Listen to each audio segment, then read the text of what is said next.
Hello, fellow homebrewers. JP here, and I want to introduce to you the brand new Brew-Built X1 Conical Series available at More Beer. More Beer sells the highest standard in homebrewing equipment, and the Brew-Built Conicals are just that. They're made from mirror-polished 304 stainless steel, and they come with loads of features that you and I have been looking for. They have a full 2-inch bottom dump valve, which will eliminate your clogging issues, while the sturdy base includes 4 reinforced legs, just like those big Pro tanks do. More Beer also carries the Brew-Built line of options and add-ons like casters, pressure kits, and even external glycol chillers. So you can find out more about the new Brew-Built X1 Conical Unitanks by going over to morebeer.com for detailed videos on the entire line of Brew-Built Conicals. You can trust Brew-Built with your next fermentation, and you can trust More Beer to find the right conical for you. Brew-Built at morebeer.com.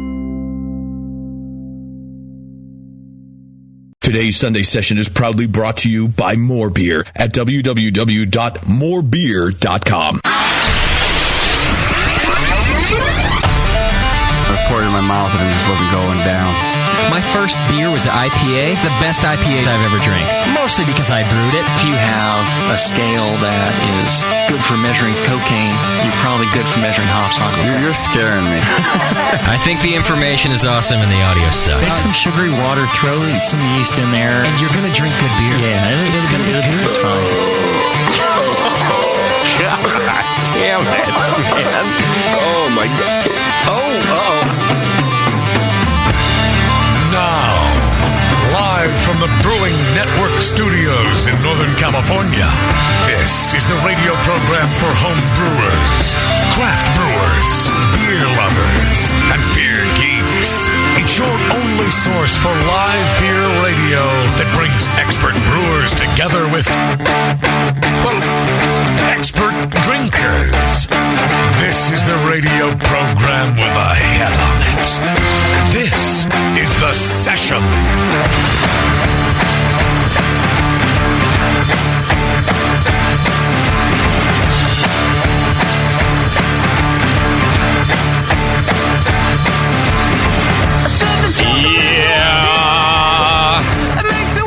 Welcome back to the studio, everybody.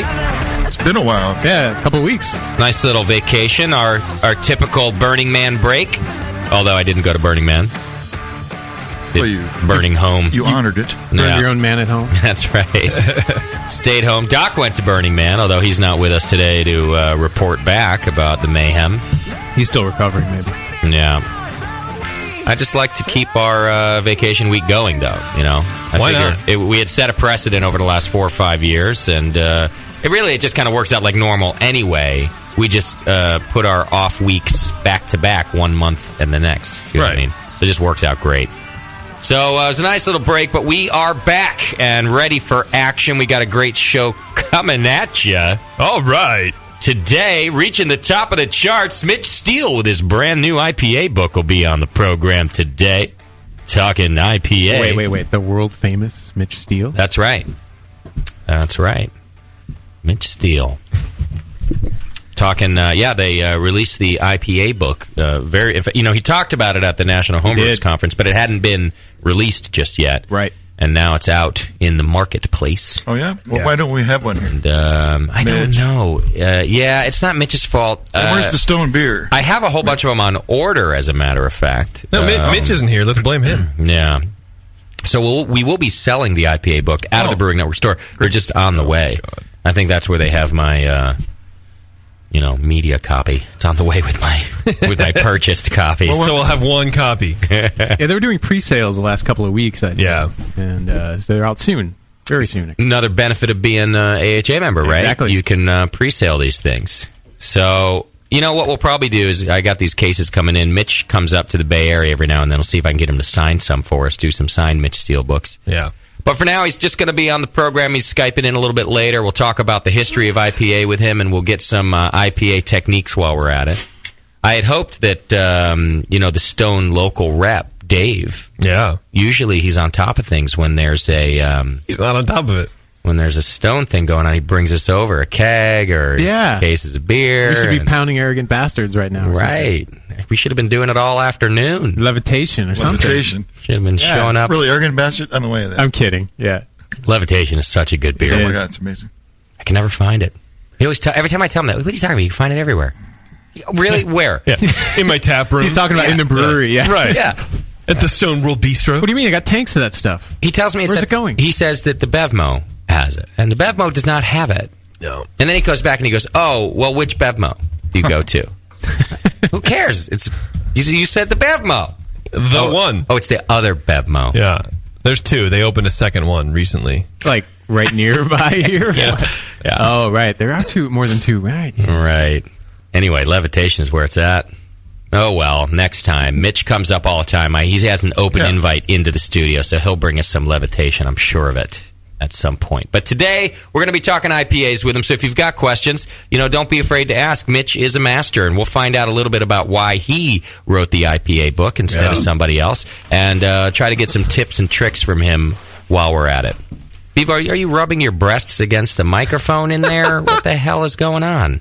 Maybe. That's kind of hot. It's better than her yawning. Did you hear that yawn? What are you wearing? Stifled. I'm tired. Yeah. Would you turn 30 yesterday? 29. 34, I think. I can't tell if she's lying to me or not. Is it really September 29? 5th, 1983. Oh, what, I got to do math? 29. So you're 40 to me. I don't know. Right. Yeah. You're 162. Well, see, this is the problem about being a mother. This is what motherhood does to you. It ages you prematurely. Right. I mean, she could pass for 45 easily. No problem. That's so awful. Wow. Hey, I didn't get you pregnant again. You're a little echoey in that new booth. Yeah. It's that new mic I got you working It's okay. with I just won't today. talk. No, it's all right. I'm pretty sure I'm going to doze off halfway through the show anyway because I'm real tired.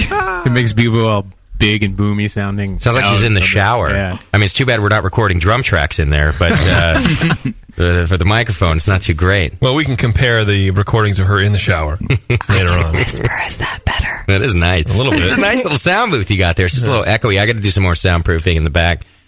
Yeah. I decided today. It's a little warm in here. I was thinking about Bevo being old. There's a fan right there. Old. You can keep the door open until you're taking calls. That'll help, too. I don't want to. You don't want to be near us. Just keep it locked. I was thinking about Bevo being old today, and I thought about it. I always feel old every time there's another year goes by, and you go, oh, like I'm about to do 35. Yeah. In a couple weeks here. Yeah. Tasty's just looking at you going. That's Yeah, a you slippery held slope. The 30s go by like crazy. But here's what I decided: you're not old until you start wearing T-shirts and saying things like, "I'm not 40. I'm 18 with 22 years of experience." I fucking hate that. You know what I mean? It's so dumb. This is not a beer belly. It's a gas tank for a sex machine. God. I've decided that you're not old until you start doing stupid things like Buying that. you one of those for your birthday. He needs a hat with something like that on it. For too. example, our friend Tasty here is never coming in here with any douchey quotes about, I'm not, whatever he is, I'm not 109. No, Tasty likes to have sex. I'm just covered in dirt because I was gardening, or I don't know. So I've decided that Tasty is not old because he's not doing these He stupid. isn't. You put on the hat, It's not an age, it's a behavior is what it is. Right. That's what old is, yeah. and it's a very specific behavior. Yeah. I've decided it's specifically these stupid quotes. I can't stand to be around old people. Really. They bore me to death. Right? Yeah. You just feel yourself dying. Because you're bored to death. Tasty keeps getting younger. It seems like as time goes on. Yeah. He visits more bars than most 22-year-olds, I think, in a given week. He's a rare vintage. Yes. This Tasty. I'm on a different program for some reason. Oh. It's inspiring. Yeah. So, you're not old, Bevo, until you come in here like, it's not a gunt, it's a it's a reusable grocery bag. Oh, gross. I don't know. I am wearing a T-shirt Oh, you that are? says Wizard in Training. Oh, God. That's appropriate for you. I'm not 29. I'm just 4 with a thyroid problem. Right. Hey, Beavis, how do you like your fountain that Schumann and I made you for your birthday? It's so retarded. Bet you haven't turned that off yet.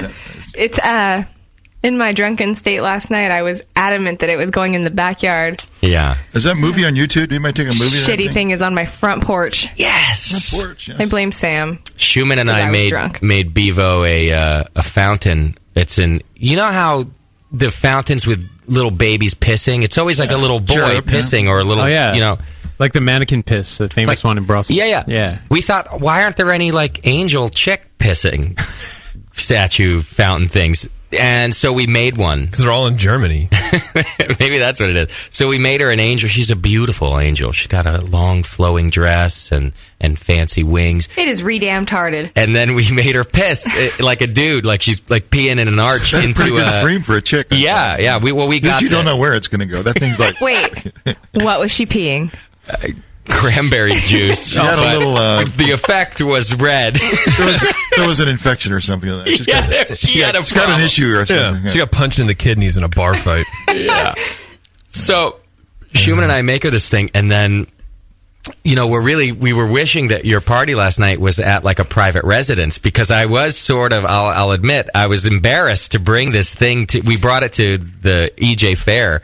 It was a crowded Saturday night, and we've got to set up this angel pissing fountain in the middle of EJ Fair to give people. Everybody sees them bring it in. It's not like they just slide it in. Everybody's going, "What the hell's going on?" So I kind of pushed out, and I made JP hold a curtain around it while we showed it to Bevo, because not everybody is okay with an angel pissing blood fountain.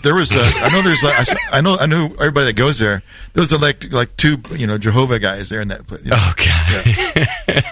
Yeah, they probably wouldn't have been too happy. They've been too happy with that. Well, you brought it in. It was like it's 3 feet long or something like big. that, and it's big. It's obviously heavy because it took 2 of them to carry it in. Right, and then it was it's all flat. It's probably 2 feet high, and then off to one side on one end, there's a lump sticking up a good 2 feet, and I'm like, oh my God, they got her Sibian. Yeah, they got her a fucking Sibian for her birthday. That would, she would have liked that better, although that probably would be on the back porch, not the front porch. I don't know what a Sibian is. It's a rideable dildo. Oh, Christ. Yeah. You straddle a saddle. Yeah, well, you can get Christ into it. Yeah. Electronically controlled. Yes. Mm-hmm. Programmable. It's got 4 speeds. So Sammy put it on the front porch for me? Yeah. Yeah, my man. On Sunday, too. And you put water in it, and it's still slightly tinged pink. That's good. I knew Sammy wouldn't let me down. The JTV audio is kind of jacked up. It's tinny, and I think it's using the internal thing. So at the break, we'll switch it out. But in the meantime, if you guys want to hear the audio, you got to go on the site. Sorry about that. There you go. All right. I don't know what's happening.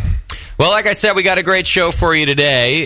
We're going to be talking to Mitch Steele in a little while. I do have a couple of announcements to get through for you. Our Hop Grenade IPA kits are still in the store. Get them while they're hot and fresh. Hop Grenade IPA kits. I've seen a few pictures being posted of people with their kits. Hell yeah. Very, very much so. Yeah. Nate Smith had a big part in designing that recipe, along with Tasty and just our years of knowledge here at the BN.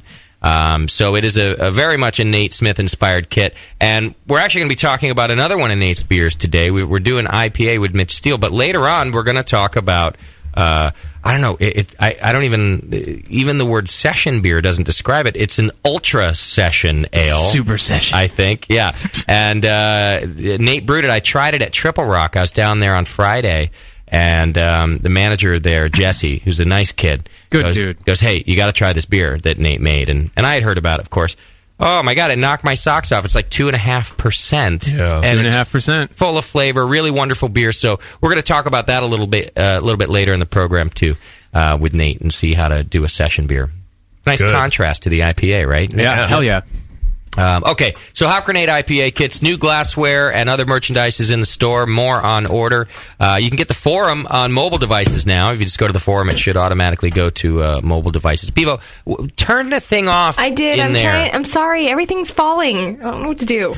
Not be so clumsy. Shut up. Stop breathing and moving and living. All right. Shop at Amazon through us. Do all your normal shopping, but if you click the Amazon link right there on our homepage, some people even click that link and then they put it in their favorites or their favorites bar, and then they don't forget. And it's it's just an easy and free for you way to support the Brewing Network, and a lot of you have been doing it, and it really helps things keep the lights on around here. So if you're shopping at Amazon, especially. God, are the holidays coming up or something? Mitch's book, you can get it on Amazon. Oh, there you go. Click through our site, get his book in your basket, and perfect. Order it. You can do the same with Micromatic. There's a Micromatic banner right there on our homepage near the player, and you click that, and you can buy all your tap and keg needs there, and we get a little cut of that. iPhone and Android apps are available. You can listen to the live stream. It's only the live stream. You don't get to download shows there. You got to go to the site for that. But anytime we're live, and actually just the stream is running 24 hours anyway. We play archives on it. Just search BN Mobile in the Android market or iTunes. Some people still writing to me that the Android doesn't work or this one doesn't work, but there's a good one and feedback about it too. I'm still convinced it's user error because it seems to work for everybody. We have both platforms sitting in the studio right now, and everybody's works. So I don't know what to tell you. Buy a new phone. Go to Amazon through us and buy a new phone. I don't know. All right, you can watch this live all the time, justin.tv/Brewing Network. Subscribe and join the BN Army. You're put into the More Beer monthly donation giveaway, and $100 goes your way if you're drawn. The more you donate, the more you're entered, so do it. Do it now. All right, all these updates and more over on Twitter. And all right, send show ideas over to Scott the Juice, scott@thebrewingnetwork.com. Send your feedback to feedback@thebrewingnetwork.com. All right, should we get right into... feedback, JP? Let's do it. You like that? I do. I'm into it. I can be into it. I can get down with that bullshit. All right, feedback's brought to you today by White Labs. There's a brand new and all-new White Labs hotline. You can call in and tell them about your favorite yeast for a chance to be featured in the next White Labs commercial right here on the Brewing Network. You just call 347-MY-YEAST. 347-MY-YEAST, and leave a message about your favorite White Labs yeast. If it's good, we'll cut it into a commercial, and you can help promote White Labs here on the BN and become famous. That's right. Remember how famous Push got with his famous line, "I'm a pretty techie guy." You can be the next pretty techie guy. Oh, man. That took over the nation, huh? Yeah. I missed it. If it's good. If it's not good, we'll still cut it in a commercial and just make fun of you. Right. Maybe we should call a number and do a commercial just for fun. That's a good idea. Yeah. I traded in my I'm not 30, I'm 20 going on another 10 t-shirt for a pretty techie guy t-shirt. So that's how by storm everything was taken. All right. Oh my God! You've got mail. Kick ass.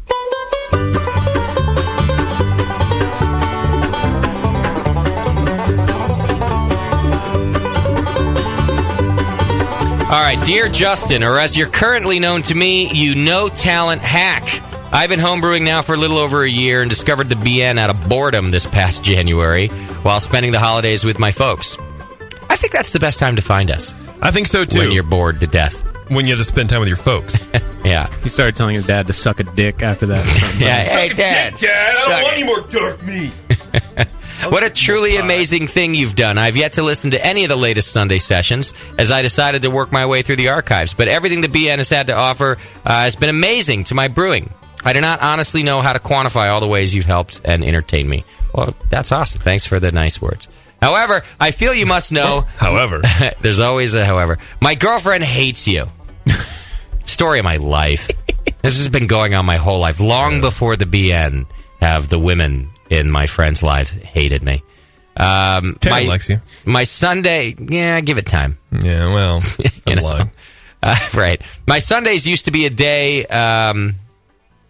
My Sundays used to be a day one a month when I would make an extract batch and call it good. Now I'm up by 6 a.m. and starting my strike water almost every week in my iTunes along with it. So thanks from Mitch. So he went from brewing once a month to every weekend. Every weekend. And not just extract, it sounds like, but all great. So he's lengthened his brew day. Well, listen. Have your girlfriend call in. We'll have a little chat. I'll tell her about what a great guy I am and why she shouldn't hate me. How I like puppies and rainbows. And I'm good at that. I'm really good at telling people about how great I am. Dear Brewcasters, is Bevo running a vibrator in there right now? I swear to God, I just heard a zzz. I thought she had her own face going. Fan on. Yeah, well, turn your mic off. Well, I was going to say something and then I stopped, but I didn't turn the mic back off. But I'm going to now. I don't think that's a fan. You ever heard a fan that sounds like that? I hate you. She gets bored in there. She does get bored in there. It's mounted to the underside of the desk.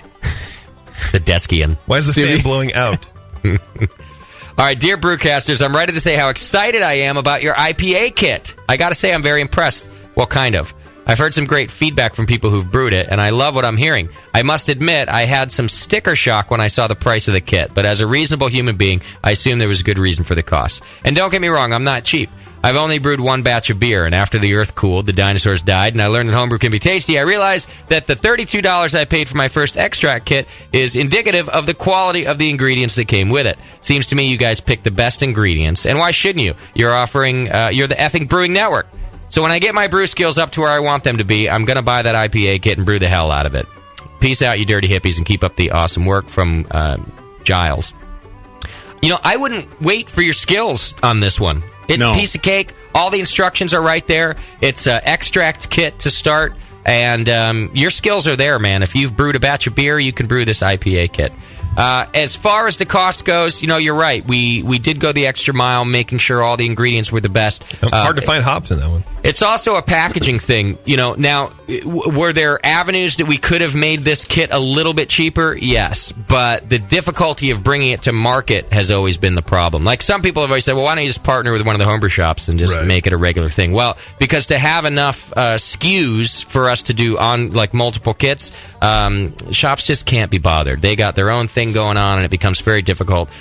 So this was our best option. And you know what? I'm super happy with the kit. I'm happy with the way it looks. I'm happy with the way it tastes, and I'm pretty happy with the ingredients. So. Yeah. Well, keep in mind that's also shipping included. Right, so it's a delivered price. Right, you're not paying shipping on top of that $64.95 or whatever it is. And I'll tell you that shipping is a big part of it. I think $11.65 is the cheapest way we can ship it to people. So you could subtract that. It's 14. I think. Oh, it's 14. Yeah, it's large. Holy cow! It's large, man. Wow. Yeah. So there you go. That's a big part of the price too. Yeah. So if you want to pick it up, right. All right. Hi, all. Would somebody please tell Mr. Crossley? It's 2 S's in my name, bitch. It's Crosley. That the effing Android app does not work for shit. Well, that's your problem. You're trying to shit on it, and it doesn't work for shit. Ain't gonna help anybody. You loser. Trying to make a stylus with your turd. It's not gonna happen. No matter how much he tries to push it. It might. I don't know. And tell that, the stream must have been down. No, I had the app installed. It worked fine. Somewhere along the line, the thing updated itself, and now it doesn't work. Please, man, check with the app guys and find out what's going on. Suck it, app guys. Suck it with a vengeance. Peter. The vengeance. Right, I'll call the app guys again and tell them, listen, Peter said it's not working. See what you could do. I will. I'll check it. I mean it. I'm going to tell him that you wrote in, Peter. Let's see. Peter. I guess somebody sent us a list of winners in the Minnesota State Fair. Yeah, our buddy Garrett. I guess we dominated Minnesota, man. Really? Yeah. So here's who won with the BN as their club. Out of 680 entries. That's a big competition. It's not bad. Really big, yeah. Wow. All of these people. Best of show, second runner-up, Brad Tracy for his Pale Ale. That's a Brewing Network listener. Category 1, Light Lager, had 20 entries. First, Garrett Caldwell with an American Lager. Second, Garrett Caldwell with a Premium American Lager. Third, Garrett Caldwell with a Dortmund. Nice work, man. Dominated 20 entries, that's pretty good. Yeah. Wow. Category 3, European Amber Lager, had 11 entries. First place, Brad Tracy with his Kaiserfest. Second, Patrick McNeely, Vienna Lager, both BN Army club members. Category 10, American Ale, 48 entries. First place goes to the Brewing Network, Brad Tracy with his Pale Ale, D1502 Pale Ale. See, you can trust the guy with 2 first names. I guess so. Trust him to make good beer. Honorable mention went to Zach Carpenter with his Brown Coat Freedom Ale. There you go. Category 13, Stout, 45 entries. Honorable mention, Garrett Caldwell with a Russian Imperial Stout. Category 21, Spice Herb Vegetable Beer, 25 entries. Third place, Patrick McNeely with his Coconutty Vanilla Porter. Hey guys, I named it Coke, not just coconut, but Coconutty. That's crazy. Waka waka, waka waka, Coconutty. That should be the next beer. And now my Waka Waka Witch. Third place. My pie in the face Flanders. I don't know if you want to try my coconutty porter or my waka wit. Game of Dortmunder. Okay. I'm dying. Category 22, smoke-flavored and wood-aged beer. 27 entries, third place. Garrett Caldwell with his smoked Baltic Porter. Did I mention Garrett send us his email? Right. Category 24, traditional mead. 8 entries, first place. Patrick McNeely with his Guajillo mead. And category 25, Mellow Mel. Third place, Pat McNeely once again with his tart cherry mead. Well done, everybody. Good job. All right, Derek writes in, I've been listening for over 3 years and have never wrote in before. Just wanted to say that the Garrett Oliver interview on the session was by far the best interview I've heard yet. Get that guy a show. Yeah, Garrett kicked ass. He did. And luckily, all of the feedback since the show has been fantastic feedback, as opposed to the feedback during the show. Why didn't you say the F word enough? Why did you be so nice to him? Why would you do that? That's a good new voice. I don't know. New character alert. Why do you do it? Because we're boring, that's why. Because we're boring and unimaginative. I didn't find myself thinking, I wish I could drop an F-bomb right here. And right. It just didn't seem appropriate. Yeah. I mean, I don't know. Hey, Garrett, can I ask a question? Yeah. Fuck shit balls in my face clitoris. Please respond. It just never came up. It just doesn't seem, I don't know. I mean, we're listening to the guy, and never once are we like, oh, you know what this great interview needs is a dick joke. Yeah, more balls right now. Yeah, for sure. Yeah, he's like, we're listening to his every word. It's all gold, you know. Yeah. We're paying attention to that. We're not thinking about We didn't even have to go there. No. I mean, plus he talked a lot. Yeah. So it's hard to get him in. Yeah, if we got bored, we'd have been dropping the F-bombs. Sure. Yeah. Plus, I unplugged JP's mic for most of the interview. Wait, I was going to say, maybe you edited out all my my awesome runs homers. Right. All right. Anyway, yeah, Garrett was rad. And I would love to have him do his own show. I'll be contacting him. I just know he's a busy dude, but it would be a great show. I would listen to it, and I don't listen to anything. But I would listen to a Garrett Oliver show. He's very well spoken. Yeah. All right, Zach writes in, hey, Justin, Zach from Madison, Wisconsin here, and I just wanted to say thanks. It's because of Brew Strong, the Jameel Show, and the session that I'm a better brewer. I was corporal in the BN until I changed banks, and my card didn't work anymore. But it only gave me the chance to sign back up as a ranger. Oh, that's good. I didn't even know we had that. That's great. I think that's an upgrade. That's more, right? I like that. If you cancel your card, we only give you the opportunity to sign up at a higher level. I'm a crane operator, and it's nice to have something good to listen to while I'm building America. Oh, Jesus. Knocking people off. Yeah, be careful out there. We are the foundation builders. Your shows have infected me. Of course they have. As almost any guy on the job can tell you. I won't shut up about brewing shit. I could ramble on for days. I won a couple golds and a bronze. There you go. Okay. Your commercials are too long and you need more free content. Just kidding. But really, JP can suck it. From Zach. All right. Thanks for listening. Eric writes in, I just heard an offer so sensual that they couldn't mention it over internet radio in my middle school classroom. What? Well, I'm getting ready for the new school year and had some tunes playing from Pandora, and all of a sudden, one of the occasional commercials sounded much more interesting and familiar. But don't worry, the Pandora version of the Adam and Eve ad lacked not only the forced awkwardness of your read, but also the titillating list of available categories of naughtiness. Yeah, see, I don't think you're allowed to read that on terrestrial radio. That's why they're like, hey, people who are on the podcast, can you read anal booby jobs? But even on Pandora, you can't. Yeah, good question. I don't know. Pandora probably just says no. They don't need the money as bad as I do. Adam and Eve writes to me. They're like, would you be willing to promote farm? Yes. Would you be? Yes. Yes. Please say that you drink gallons of sperm, and that's the only thing that keeps your coat shiny. Hi, I'm Justin Crossley for Adam and Eve. I drink gallons of sperm to keep my coat shiny. Shop at adamandeve.com right now. I don't even care. Yeah. Pay me. Yeah, I do not care. Where's my check? They stopped even asking. They just send me the copy knowing that I'll never refuse anything. Yeah, nor should you. Hi, I'm Justin. When's the last time you had 2 rods in your butt? I know it's not that long ago for me. That's right. Yeah. Okay. If you want videos on anal stretching. All right, Eric says good work overall. Great. All right, I don't know who this is. Oh, Tubby and I Know It writes in. I used to think that JP was a funny asshole playing a bigger funny asshole on the program, but now he's just being an asshole. What the hell is the point of having a host who hates homebrewers with glee?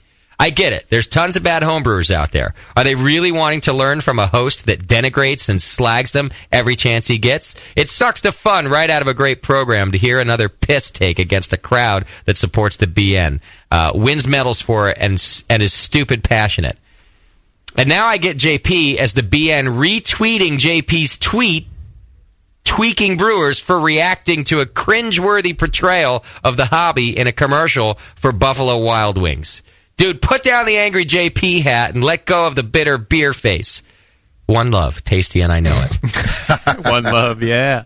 Love, dude. I read this earlier. It got sent directly to me, too. From the same guy. I wanted to make sure I knew.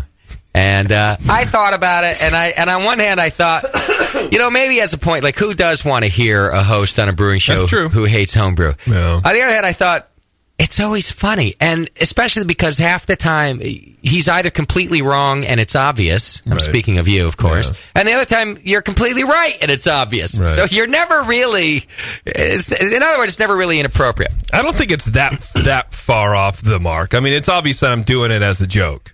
Right. It's obvious. Most of the time. But sometimes, I mean, we've all sometimes had homebrew really sucks. bad homebrew. Right. And also, I've long since given up the someone's going to learn something from me today. Right. Bullshit. I mean, we have Tasty, we have Doc, we have Nate. I know you don't need another guy going, hey, I know things too. I'm just here to be funny, and so. But it shows you care, and that you really want people to up their game and try harder, JP. I do. If it could, yeah. Anyway. Well, the email does bring up an interesting point, and I had thought for a minute about leaving this out of the conversation, especially because I have a feeling that some of my sponsors feel differently than I do. But it's not really me to keep my mouth shut. So I'm going to he brings up the commercial for the Buffalo Wild Wings. Right. You've seen the commercial, right? Love the commercial. It's a couple of guys, at a homebrewer's house, and essentially, the homebrew is terrible. It's this weird science experiment, and it's so bad, and everybody knows it, so that's why they should go to the Buffalo Wild Wings. Right.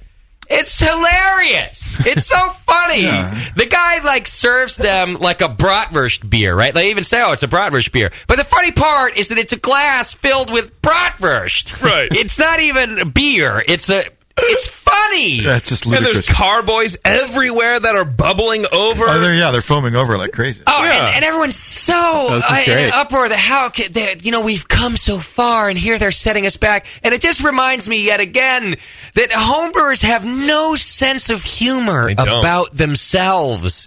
Now. Well, we spend a lot of time on this, we, put all this stuff in, and then you just shit on it. It's not fun. I don't get a lot of time, and when I do get a portion of my time, I'd like to spend it doing something I enjoy, and I don't appreciate someone bagging them.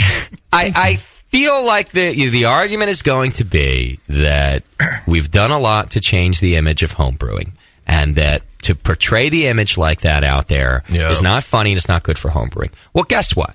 It's comedy. Right. Do comedians not make gay jokes because gay rights in America have come so far that a gay joke will set them back to the Middle Ages again? Yes. No, they make gay jokes because they're funny. Right. Especially gay comedians. Does Chris Rock not make racist jokes about whites, blacks, you name it, but particularly blacks, because blacks' rights have come so far in America that if he makes a joke, it's going to set us back to slavery? Right. Of course not. He makes the jokes because they're funny. So for homebrewers to take the same hypocritical attitude about themselves, well, we've come really far. So if we're portrayed like that on television, it's just going to put us right back into the garage. Guess what? You're in your garage already. Right. Well, and I mean, as far as black rights and gay rights and stuff, that's stuff that is affected by the outside world. You know what I mean? They actually have an image that they care about upholding, because it means that gay marriage, for example. Then when that finally gets passed and is legalized throughout the whole country, you're going to be part of everybody else. Finally, right? Right. What are homebrewers afraid of going to be a part of? You know what I mean? we go, oh, that set us back 10 years. In whose fucking eyes? You think the guy who does model trains gives a shit about your stupid hobby? No one gives a fuck unless you have a party and you bring some beer. Otherwise, it's just an internal joke. I guarantee whoever wrote that even then, is a homebrewer. Whoever wrote that's a homebrewer. Because they knew a lot about homebrewing. Oh, yeah. Yeah. You know, also, it's the feeling that when you go offer somebody a homebrew who's never had one, oh, no, I've seen that Buffalo Wild Wings commercial. I'm not having that. Come on, give me a break. So anyway, I saw Frankfurter beer. Yeah, I saw a commercial. What is it? A bratwurst beer? Waka. That's usually, they're usually funny. Have you ever seen a serious Buffalo Wild Wings commercial? Right. You know? No, but yeah, and every group that they make fun of, are they always going to get protested for that? Yeah. So anyhow, I'm just saying I'm saying it right here. I don't agree with you. Lighten up, everybody. Yeah. It was funny.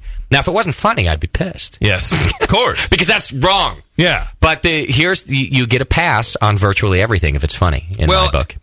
Yeah, and you know, they make fun of fantasy football players. Right. Or I saw one commercial where basically all the guys are pussy whipped, and so their wife is calling looking for them, and they're hiding at the Buffalo Wild Wings. What, does that mean every guy's pussy whipped now? I mean, you've never answered the call from your wife, and now it's making fun of you? That's funny to you. Hey, that's not funny. I'm married, too. We have feelings. And I'm allowed to do things once in a while, too. Only if I ask Thursdays. Permission. Yeah. Nicely. And if there's really nothing else going on. Well, and this, kind of makes me say, I fucking hate homebrewers sometimes, dude. I fucking hate them sometimes. Right. Because they're no fun. Right. Well, yeah. Well, that's what I love about them, actually. They're no fun? They're predictable, and they're kind of nerdy. Yeah. Right. I like them. Well, anyway. Most of them. Yeah. Some dicks. Why were you looking at me when you said that? No, I don't know.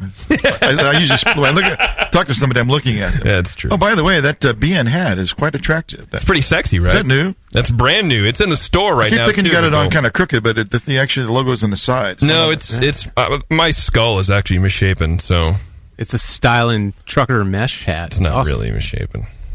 I mean, it is, but it's pretty neat. It's pretty good. Huh? I got to get through this feedback. And by the way, if I come back next week saying that commercial is stupid and offensive, then you'll know that one of our sponsors doubled their sponsorship rate and asked me to take back my feelings about the humor of that commercial. All right, Ted in Hawaii writes in, wow, I pay $240 a year to listen to your shows, and I guess I can only download so many shows a day to put on my phone. That's dumb. I did download about... That's dumb. I did download about 20... That's not funny, GP. No, it's not funny. Don't make fun of people. Because dumb people are going to be offended. I did download about 20 shows and put them on my phone, but I think if you're a member, you should not be limited. I pay $7 a month for Netflix, and they don't tell me to stop skipping around and just... Oh, Jesus. I understand the point of trying to limit downloads, but it's still dumb. I've bought your glasses and your stickers and given you money. Let me download it. Money damn dough that I don't. Love you, die, dead into Hawaii. Into Dwight. Listen, Ted. First of all, can I comment? Yeah. You don't pay $7. You pay $7.99. Don't be an asshole. Don't round down. I guess you fixed that. Prick. Well, you showed him, JP. Yeah, now you can continue. Look, you're actually not limited to how many shows you can download. You're only limited to how many shows you can download in a 24-hour period.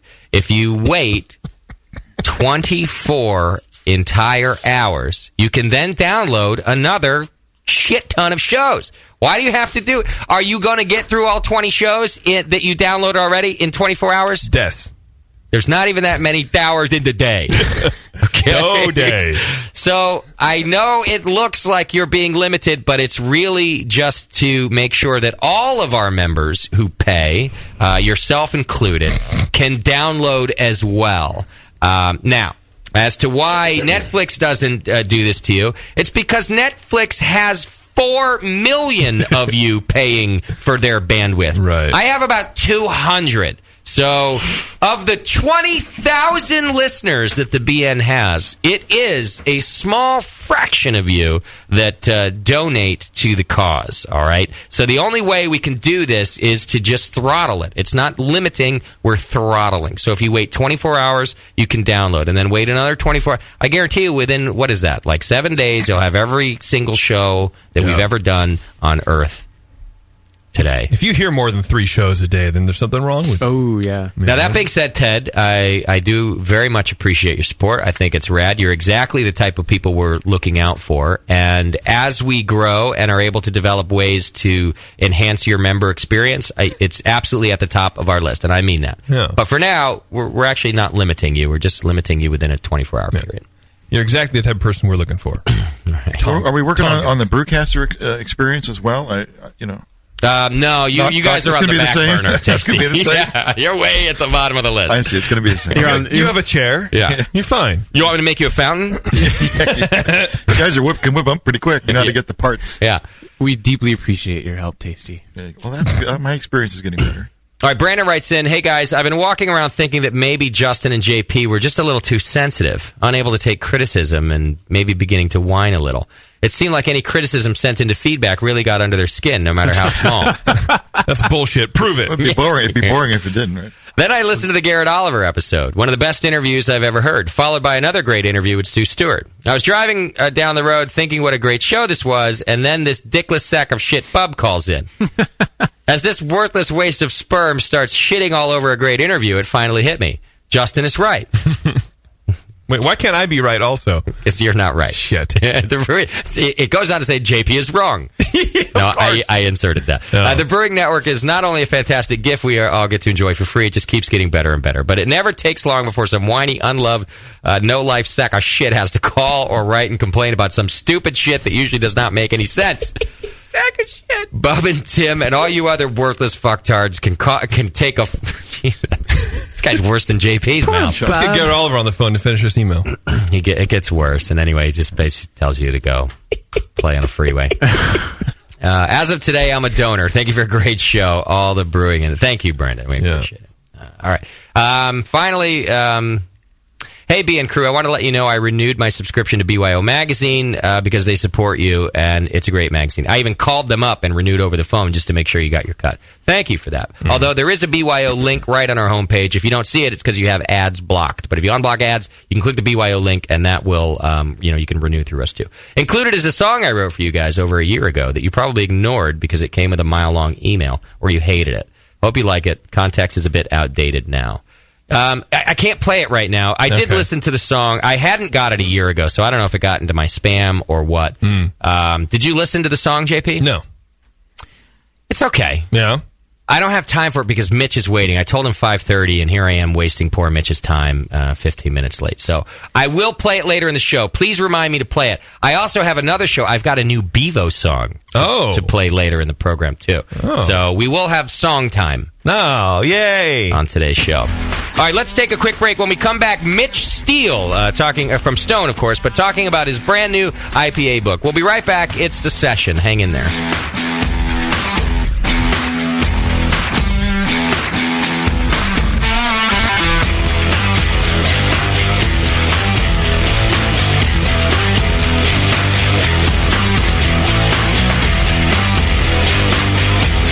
Listening to the Brewcasters. On the Brewing Network.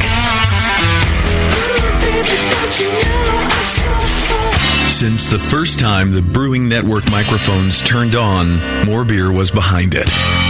More Beer sponsors the programming on the BN because, like you, they love brewing. And like the Brewing Network, they love sharing their knowledge. Morebeer.com isn't just a website to place your next equipment or ingredient order. Morebeer.com also gives you access to free beer information that will make you a better brewer. Go to morebeer.com and click into the Learning Center. You'll find podcasts, technical facts, video tutorials, and more, including access to The Buzz, More Beer's social network of more than 5,000 members. And some of them might even be crazier about beer than you are. Get over to morebeer.com today and take advantage of The Buzz, the forum, the Learning Center, and make sure you're signed up to receive the newest More Beer catalog. More Beer, bringing you absolutely everything for beer making. Hey, Jack, what you doing? Playing Warcraft? No way. It's TBG time, buddy. TBG? Get with it. I'm playing that brewery game. What brewery game? No, that's the name of the site. Thatbrewerygame.com. What? Yeah, check it out, man. If you've ever brewed beer in your dreams or wish you could mash in right from your desk at work, you can. Kind of. With That Brewery Game. You can brew up a great batch of beer from anywhere virtually. Then you can sell it because in That Brewery Game, it's legal to sell your beer to the public, create recipes, brew virtually, upgrade your equipment, upload labels, and test market your brand at thatbrewerygame.com. You still slinging pissed off birds into buildings from your phone? Forget that. Try making beer. Sweet. Register right now for your free account at thatbrewerygame.com. Brew, drink, play. Thatbrewerygame.com. Hi, I'm Jamel Zanishev, and in addition to my work on the Brewing Network, I write the Style Profile column in every issue of Brew Your Own magazine. Hi, I'm Sean Paxton, and when I'm not prepping for the Home Brewed Chef on the Brewing Network, you can find me writing articles on how to cook with your home brew for Brew Your Own magazine. Greetings, cretins. This is John Palmer, and when I'm not writing for Brew Your Own, I'm reading it. John Palmer, Sean Paxton, Jamil Zanishev. If you love listening to them on the Brewing Network, you'll love reading their articles, tips, and recipes in the pages of Brew Your Own magazine. Join Jamil, John, and Sean 8 times a year in Brew Your Own. And when you subscribe to BYO on the Brewing Network website, half of your subscription price goes right back to the BN to support great beer and food programming. So sign up for Brew Your Own magazine through the BN website today so you can listen and read your way to better homebrew. Nico, listen, our lawyers said that we had to do this for 1 hour, and after this, we don't have to talk to each other for 3 more months to the next meeting. Kids, come on, let's get out of here. I'm supposed to have more lines. I'm the professional. Hey, it's Sully. And I'm Nico. And we opened the 21st Amendment 9 years ago at 563 2nd Street in San Francisco, just 2 blocks from Giants Park, to make great beer and have a great time doing it. That's right, because to us, the 21st Amendment is more than just the right to make beer. It's the right to experiment, to be innovative, and just do things differently. And so now, we're putting our craft beer in cans. That's right, cans. You can find our world-famous Hell or High Watermelon Wheat Beer and Brew Free or Die IPA throughout California and Alaska. And now it's also available on draft at select accounts in the Bay Area. So next time you're at your local neighborhood pub or good beer store, be sure to ask for 21st Amendment in cans. Because everyone likes it in a can. Tasty crack cans. Tasty crack can. Williams Brewing is your online resource for prompt delivery of quality home brewing supplies. Since 1979, Williams Brewing has offered the finest equipment and freshest ingredients and the best customer service in the business. Cut hours off your brewing sessions by using one of our 11 varieties of famous Williams malt extract. Our Williams Belgian Pale Extract is mashed with pure Belgian 2-row malt and a small percentage of Belgian wheat malt for an authentic Belgian character you just can't get from other extracts. Or check out our unique fermenters, 2.5-gallon kegs, paintball tank-based draft beer equipment, bottling aids, and much more. We even have our own line of precision hydrometers. Go to williamsbrewing.com to browse our vast selection. That's williamsbrewing.com. Orders placed by 3:30 p.m. Pacific Time ship the same day. Brewing is easy. The Williams way. This is www.thebrewingnetwork.com. Sit down next to it, grab yourself a paper towel, and watch those yeast have sex. You're listening to the Brewing Network.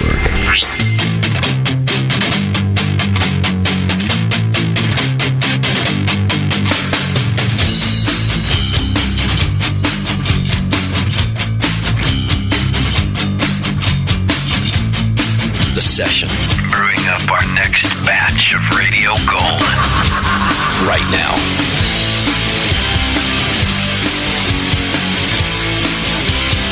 All right, welcome back to the program. Thanks for sticking with us. We're getting right to it now. We've got Mitch Steele from Stone Brewing Company on the line with us here to talk about his new book. Hey, Mitch, thanks for being with us, man. Hey, Justin, how are you? I'm doing great. Sorry you couldn't be in the studio. I guess you're a busy man down there right now. Yeah, you know, we're in about day 4 of starting up our new brew house, so my travel schedule has been cut back just a little bit. Yeah, I bet. You guys, tell me a little bit about that brew house. You guys built an entirely new brewery? Yeah, it's perpendicular to the existing one. It's built by Rolex, just like our first one. You know, we knew what we were getting with them, and they're great folks. And it was being installed over the course of the summer, and we're same size as the existing one. A couple of the tanks are just a little bit bigger, but basically the idea was to run them in tandem and just crank out more beer. It's going to take our brewing capacity up to 500,000 barrels, and we're not even close to that right now, but it gives us room to grow. Wow. So how many barrel, I know you said it's the same as the last one, but I forget, how many barrel brew house is it? It's 120. Got it. And does it fit in the same building as the other one? Well, yeah, we had to move some things around. Right.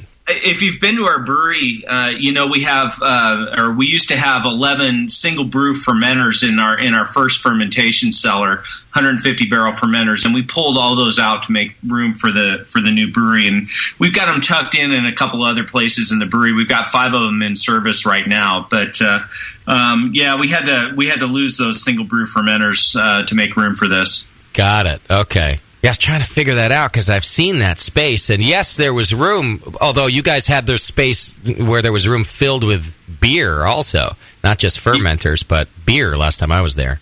Yeah, there's no room in the building at all. And that kind of, prompted the other projects that we're working on right now, which is building a packaging hall next door. And the idea is to move our bottling line and our keg line down to that new building, and that'll free up all that space for new fermenters. Wow. In the meantime, have you put all of your brewers on diet so that they can fit through the space? Just me. Just Mitch. Yeah. Mitch just has to stay up on the plank now, up on the gangway. You have to crane lift him in and out every day because you can't walk in and out. There's no fermenters take up all the space. If he needs to go take a sample from one of the ports, he's got to be craned down in there. Yeah, or we get the skinny guy to do it. Right. So, Mitch, what are your fermenters? What are your big fermenters? What size are they? They're 360 to 400 barrels. We call them 360s because most of our brews are 120 barrels, but we can fit 3 brews of anything up to about 150 barrels into those fermenters. I see. Good. Wow.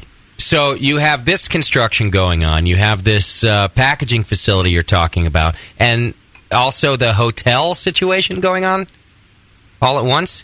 Right, yeah, not quite all at once. The hotel's going to come probably after the packaging building. I think my understanding on the hotel, and I'm not really heavily involved in that because it doesn't involve production really, but my understanding is the hotel is probably going to start construction in January or February of 2013, and then open sometime in 2014. And then the other thing that we're working on a production level is we're opening up a new a brewery restaurant in San Diego itself in an area called Liberty Station, which is just west of the San Diego airport. It's an old military training base, and we've got a restaurant going in there and then a 10-barrel brew house and brewery, which is really exciting for us. Oh, that's awesome. What's it going to be called? Do you know?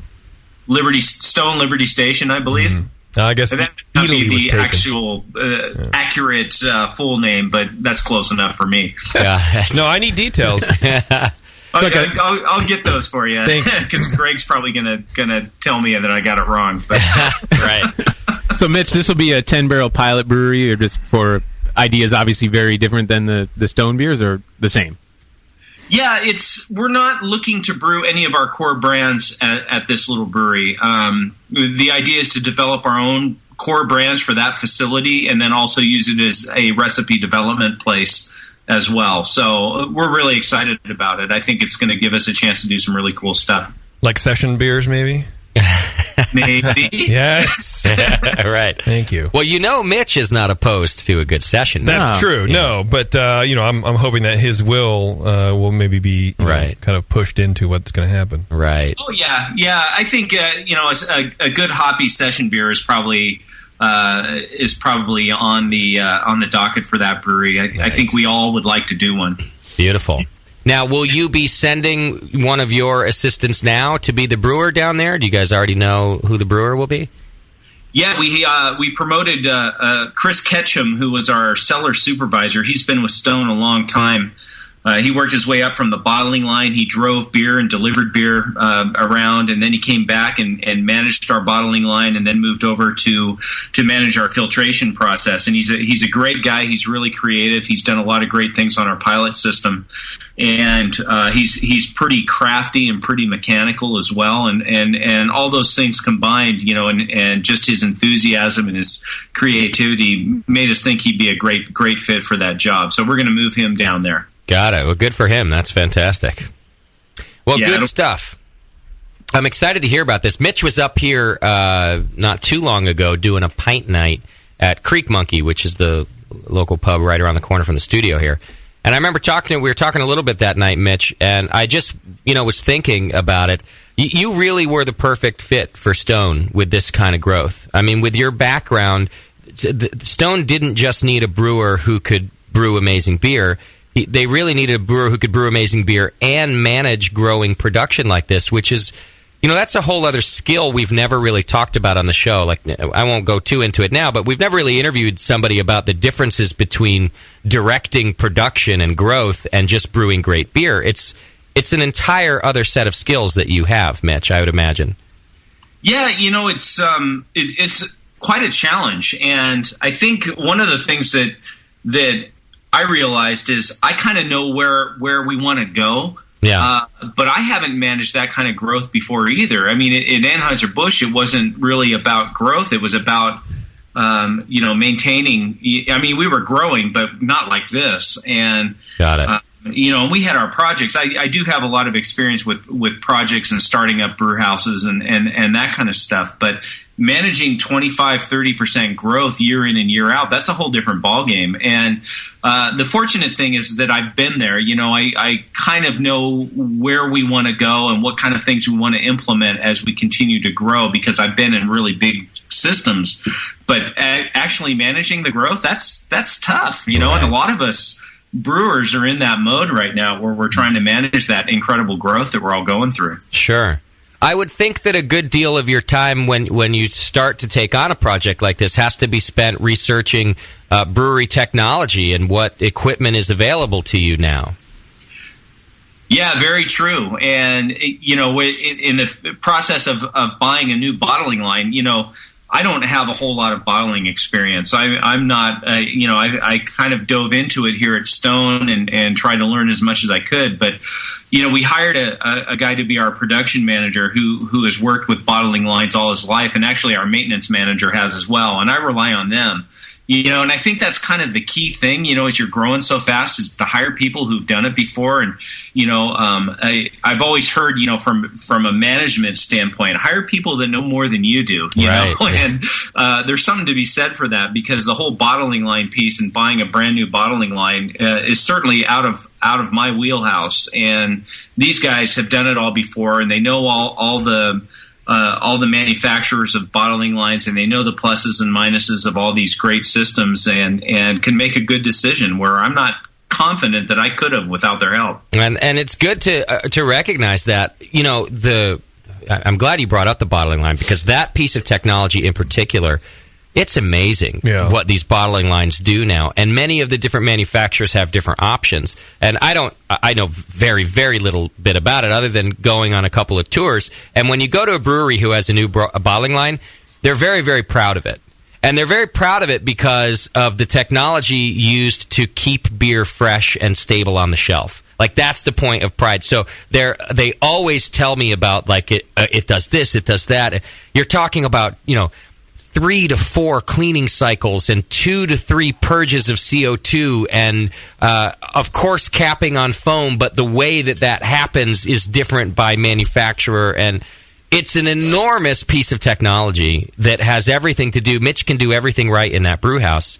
But if his bottling line isn't up to par, it doesn't matter after a week or two. Right. Well, and if I'm the owner at Stone, right, if I'm Greg or whatever, I wouldn't want Mitch futzing around with the bottling line. Right. I want him taking care of the brew house. Right. Let's get someone in. I mean, even Mitch, even if you knew everything about that bottling line, let's hire an expert on that bottling line to keep. It's just it's good management that way. Keep your guy focused. Right. But it is. Go ahead, Mitch.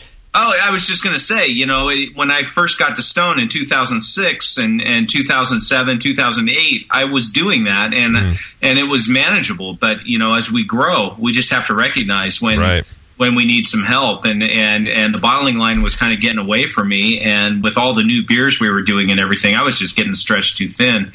And it's good to be able to hire somebody who knows what they're doing and really knows it intimately and has been doing it for their whole career. That's just it was a great move for us. Yeah, that's a huge bonus. I would recommend for homebrewers, if you go on any of these brewing facility tours, and especially the bigger breweries or even the big breweries, focus on that bottling line and not just the volume of beer that it does. Kind of the more generic tours, that's what they like to tell you. Well, this does 1,000 bottles a second. But rather focus on the sanitation, the cleaning and sanitation side of those bottling lines. It's incredible. And it kind of gives you an idea of how important it is to brewers and the different techniques that they do. I end up kind of coming away thinking like, oh my God, I'm filthy. My bottles are filthy. Yeah, and by comparison, they might be actually, you know. These guys will test for dissolved oxygen, all kinds of crazy stuff to make sure that that product doesn't degrade. It's like you're saying, they work so hard in the brew house, that stuff can get killed in a second on the bottling line if something's off. You know? Hey, Mitch, just to geek out with you for a second, talking about technology, I was just at Firestone wrapping up some video stuff. So, BNers, you're going to get to see this video. Their new brew house includes a wet mill. So, yeah, do you know? I'm sure you know what this is, Mitch. I didn't when I saw it, but it includes a wet mill where essentially they're hydrating, crushing, and beginning the mash process all in this mill, all as it's being milled. Mm-hmm. So the way he described it to me quickly is that first the husks are hydrated so that when it goes through the crusher, it squeezes out the endosperm but keeps the husk 100% intact. Because they're not crisp anymore; they're soft. They're soft, so that which helps with the bed, obviously in the mash tun. Water, yeah. But then also they're striking it with water at whatever temp that they want. So they're essentially doing their first step, and in some cases only step, I guess, right there as it's going through the mill and being pumped into the mash tun. And there's no dust. No dust at all. Right. Yeah. This thing blew me away, Mitch. I had no idea. Yeah, the wet milling technology is really cool. We looked at it when we bought a new mill for Stone, and we kind of got scared, because anytime you start talking about bringing in new untested technology, you tend to, Steve Wagner, my boss, is a little conservative about making major changes to the brewing process, and I put that option out in front of him, and I think we both kind of agreed that, hey, you know what? We don't really have the resources to make sure that this thing's going to work the way we want it to, with as fast as we're growing and not having somebody to really bird dog this. That's great that Firestone Walker did this. Everything I've heard about wet milling and have seen over the years, it really, you get great louders out of it and you get more extract out of your brew house, and it's just a better way to do it. And I applaud them for taking that step. It's a little scary, but it's those wet mills can be hard to clean, and you're right, you don't generate the dust, but sometimes the dust that is generated can just cake on everything. Right. Get it wet, it turns into cement, and so it does take a little bit more work to get it going. And we just didn't feel like we had the resources to really do it right, and that's why we kind of stayed with the tried and true. Yeah, I can see that decision. It's such a specialized piece of equipment. If Mitch's mill or anybody else's mill, Firestone's old mill that's still there, if that goes out, it's the motor. You throw in a new motor. Like Mitch knows people know how to do that in the brew house. Yep. If this wet mill goes out, you're calling in the wet mill dude, who, by the way, lives in Germany. Doesn't speak English. Right. Well, think of the challenges that Firestone has. For instance, they got a new brew house and a new mill. I mean, trying to make your beers the same way, make them taste the same, that seems sort of like a big challenge at this point. Yeah. Oh, anytime you put in new equipment in the brew house, it's a challenge to make the beer taste the same. And we're about 10 brews into our new brew house, and analytically they look great, but who knows what flavor-wise what they're going to be like once they're done with the fermentation. We'll probably be getting to that point end of this week. And, that's a big deal. It's huge how much a little change in the brew house can impact the flavor of the beer. Yeah, especially since you're doing bigger batches than ever. Now you've got big batches of beer that doesn't taste like your beer. Right. Right. You have to give it a new name. That's a bit of a problem, isn't it? Yeah, it's a big problem. Well, and, Mitch, the way you talked about your new brew house is kind of side by side and meant to work in tandem with your old brew house, but it's the same company and the same brew house. Firestone did the same thing. They didn't get rid of their old brew house. It is now all meant to work in tandem. But they have this old brew house with older technology that's now been retrofitted and wired to work with the new technology, or it can also work on its own. But in other words, I'm just kind of saying they're also trying to work in tandem, but essentially they have two different brew houses to work with now, and that's got to be a challenge also. Oh, it sure is. It sure is. And but a lot of people have done it, and there are things you need to look at. What we call critical control points.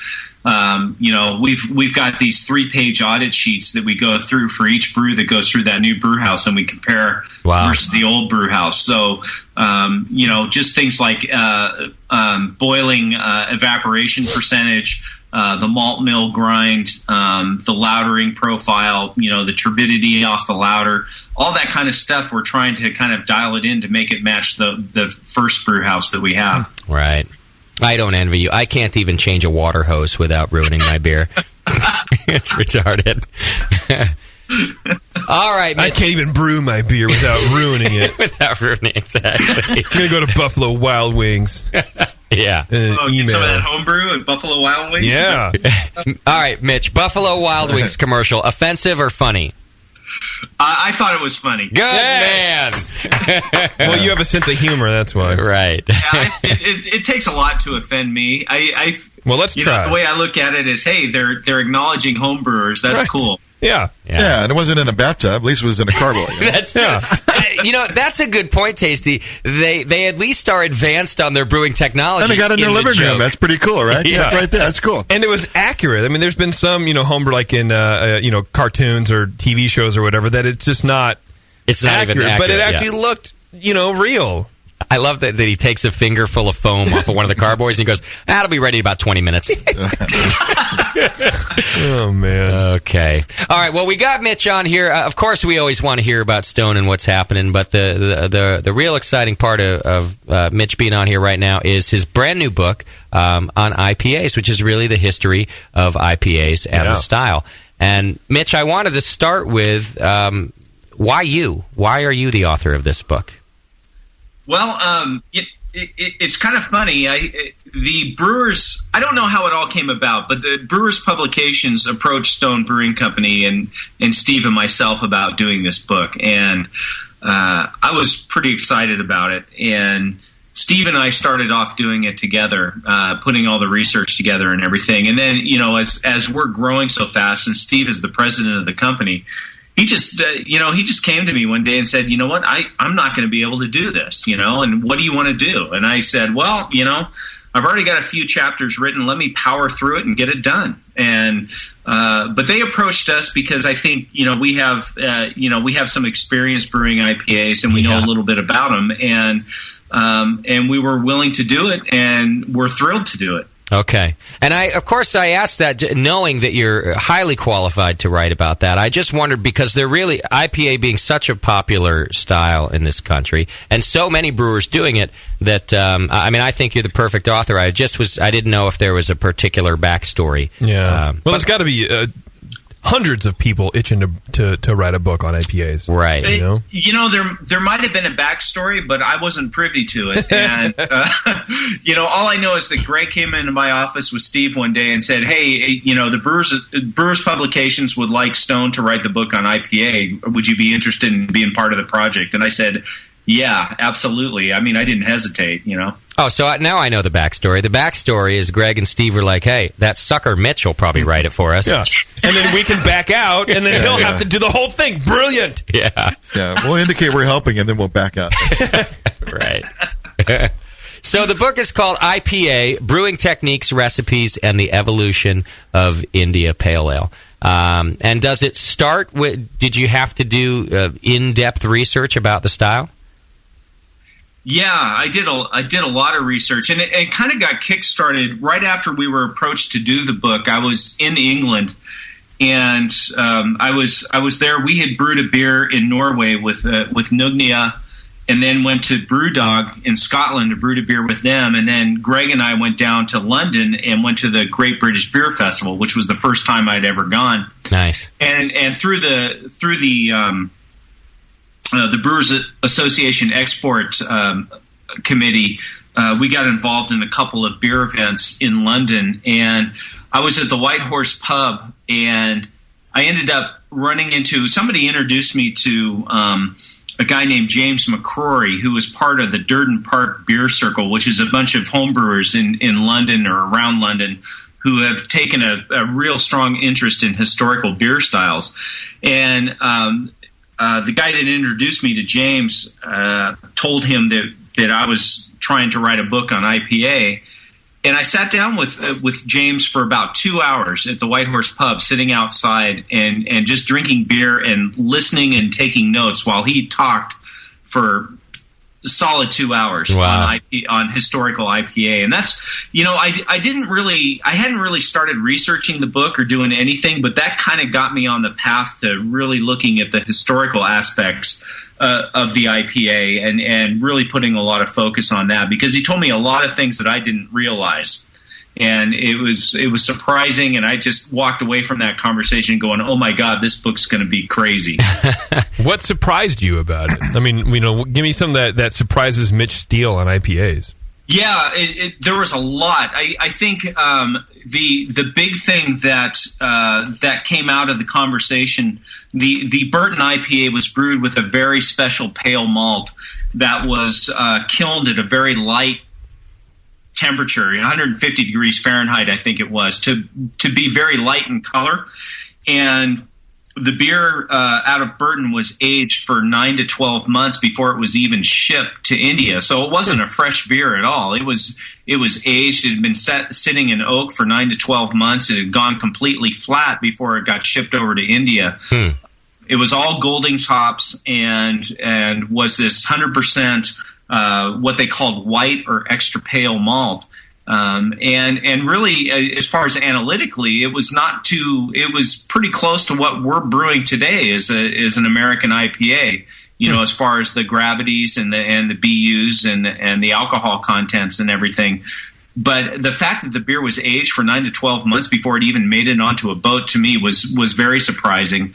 And then the other thing was the fact that it was very light in color because of this extra pale or white malt. And those are the kind of things that, I just walked away from that conversation going, holy smokes, I don't know anything about IPA. Right. And, I think that's the most important thing about this book because, every self-respecting beer geek likes to think that we know the story of the IPA. I know about 2 sentences about it. Right? But now that there's a book, I'm going to know a lot more. But it's the first beer that we learned about, and we say, oh, well, it was made so that beer could be shipped over to India, and we really think we know, but there are misnomers. And Mitch, you mentioning that it was already aged for 9 to 12 months already kicks off the theory that it wasn't just designed to travel to India and be good when it got there. If that were the case, it would have been put right on a boat after it was brewed and then make the long voyage. Yeah. Why would you let it sit around for 9 to 12 months and then make the long voyage? Well, part of the reason was the barrels would explode if you didn't wait that long. You had this fermentation, this primary fermentation. First thing is that these IPAs were brewed with really fresh ingredients, and back in the day, they were brewing seasonally. So they were brewing in the fall and winter and early spring, and then they stopped brewing in the summer because they didn't have refrigeration. Okay. So they were brewing in October, November, December, these beers, and they would use the freshest ingredients possible. So they got malt from that year's harvest, and they got hops from that harvest, and they brewed with it, and then they put it in a barrel. And then in the summertime, when the weather warmed up again, the fermentation would restart. And if they didn't allow that fermentation to proceed and go to completion, the barrels would explode on the trip over because there was still so much fermentable sugar in the beer. And so that was a big part of it. and so the beer, definitely there was a huge effort to make the beer as flat as possible before they even put it on a boat and sent it down across the equator and down through the southern hemisphere and back up to India. So there was you couldn't really let that thing ferment on the boat because the barrels would just burst. Right. That's no bueno. Now, what about the average ABV of an IPA? And for that matter, how much does an IPA then, from this historical period, resemble an IPA that you might make now?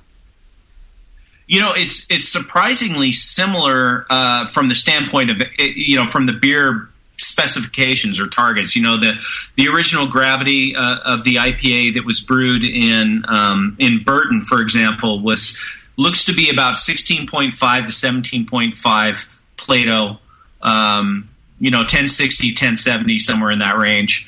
And the bitterness units probably, and this is all estimates at this point, but they were using 5 to 6 pounds of hops per barrel, and they were using East Kent Goldings as a rule, and so they probably had 60 to 70 IBUs in the beer when it was first done fermenting. Wow. And, so from that standpoint, it wasn't a whole lot different. I think the biggest difference comes from the aging process, the 9 to 12 months of age. Also the fact that there were no specialty malts used in IPA at all. And it was actually the Burton brewers in particular brewed the beer to be very, very light in color. So not only did they use this white malt or this extra pale malt, they also sized their kettles so they couldn't get a real rolling boil on it. And they boiled it for a long time at a simmer. And the whole goal behind that was to not develop color in the boil, which, normally the kettle boil, the wort boil, is a huge part of the color development in a wort. And they made every effort to avoid any color pickup during the boil at all. Interesting. And, so it was kind of similar, but not quite. There were some pretty significant differences. Right. How much attenuation were they looking for in the historical IPA, Mitch? It was dry. Right. It was really dry. 2 to 3 degrees Plato. That's really dry. Yeah, I mean, it was not a lot different than what a lot of brewers are doing now. A lot of the really, what people consider the best IPA brewers in the States, are trying to make their IPAs pretty dry, and I think that was a key element of the Burton IPA as well.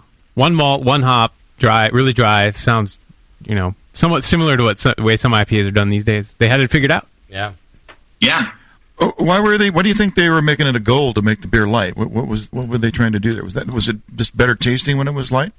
Yeah, that's a good question. I think, and I didn't really dive into that a whole lot, but if you're going to age a beer for 9 to 12 months and you're going to ship it over a 6-month ocean voyage, it's probably going to pick up some color during that process. And oxidation, right? I mean, how do you? It's a barrel. It's a barrel. It's going to be oxidized, right? Yeah, oxidation is browning. It's apparently, it just was one of those things where it just got lighter and lighter. There's no evidence to say that the Hodgson beer coming out of London was really that light in color. It was really the Burton brewers that really focused on making it light in color, and Alsop in particular was the brewer that really wanted to make the beer light. They were the ones that developed this malting process, right, or the kilning process for the white malt, and so it looks like that developed kind of 50 years after the first IPAs were shipped to India. Yeah, it kind of makes you wonder, like, the malting technology at that time, people were just figuring out how to make very, very lightly kilned malts. So there's maybe a showcase for that technology and those techniques at the same time, perhaps. I think there's some validity to that. I mean, if you look at some watershed moments in brewing history, the development of pale malt was huge, and that happened in the late 1600s, and by the mid 1700s, a lot of the brewers in England, or in London rather, who were porter brewers, were brewing this pale ale with this light colored malt, and then in the 20s or so, when Alsop and the other Burton, Bass and Salt and the other Burton brewers got involved, this lightness of color became a huge deal. And then, of course, 1840 or so is when Pilsners were developed. So, the pale ale malt or the pale kilned malt was a huge impact on the brewing industry. Were the barrels the beers were stored in, were they lined at all, or was this toasted oak or? Yeah, they weren't lined with pitch. Yeah. And that was pretty evident, looking at the research and how they treated the barrels. They were typically very, very small, hard-grained Bosnian or Middle European oak. So they weren't like French oak or American oak that had a lot of impact on flavor. They were very tightly poured oak, and they were steam cleaned and then steam treated and allowed to age to really dry them out before they were constructed in the barrels. So the general consensus is that the oak character was pretty minimal. Yeah. Coming off the arrival in India, and the beer probably didn't have a whole lot of oak character. Yeah, so it was a different kind of oak than what we're using today. Yeah, more of a neutral oak. Neutral was kind of a key element of the oak. Well, Mitch, what you know about the ingredients and the processes that they were using, and the delivery method, how do you think the beer tasted? What would you think you'd taste if you were to get a couple pints of that beer at the other end? It's hard to say. Obviously, the Goldings hops were huge. The clearness, if you look at the descriptors of the beer when it arrived in India, it's described as having like a champagne-like character, very light in color, crystal clear. Sparkling was used a lot to describe the beer. My impression, and just to kind of throw this out there, and I think this is a pretty big supposition, but I believe that it's true. I think the beer had some Brettanomyces character in it as well. I see. That would make sense. That's not surprising. One thing that strikes me about the similarity in the recipes is that even though the recipe would be similar today, and the IBUs that you're talking about are similar, the intention was different. In other words, when we're putting 70 IBUs into an IPA, it's because we want to taste that. Like, that's what we expect. We want it to be fresh hop and some bitterness and all of those qualities. But letting a beer sit around for 12 months, those are some of the exact qualities that would fall off a little bit. The hop character, even some of the bitterness. So even as the recipe was the same, the intention was very different than what it seems like we're trying to do when we produce an IPA. Yeah. I think so. I think it definitely wasn't meant to be a hop bomb. It looks to me like the beer was meant to be an elegant drink, and it was popular with the upper class in India. The gentry that went over to India, not the soldiers. The soldiers apparently still drank porter, and porter was shipped to India as well. And that was one of the things that surprised me is, porter survived the trip just fine. Right. And there was nothing wrong with a porter that made it over to India, and that's what the soldiers drank. But the IPA really found a home with the people that were from the upper classes that had settled in India. And I don't think they were looking for a hop bomb. I think they were looking for an elegant beer, and and one that had some thirst quenching properties. That was refreshing, and and I think that was kind of it. The hop character, they were hopped to death, but I think the hop character was secondary to the clarity of the beer and just kind of the sparkling character of the beer. So let me get this straight. Yeah, beer snobs liked IPAs back then. Beer snobs like IPAs now. Well, I mean, it sounds like, and correct me if I'm wrong or whatever, but it sounds like IPAs back then. It wasn't an IPA. It's still a pale ale. Right. So what happened? When did IPAs become something more than a pale ale? Does that make sense? Yeah, I think so. Mitch, when did we start to evolve it into the IPA that we know today?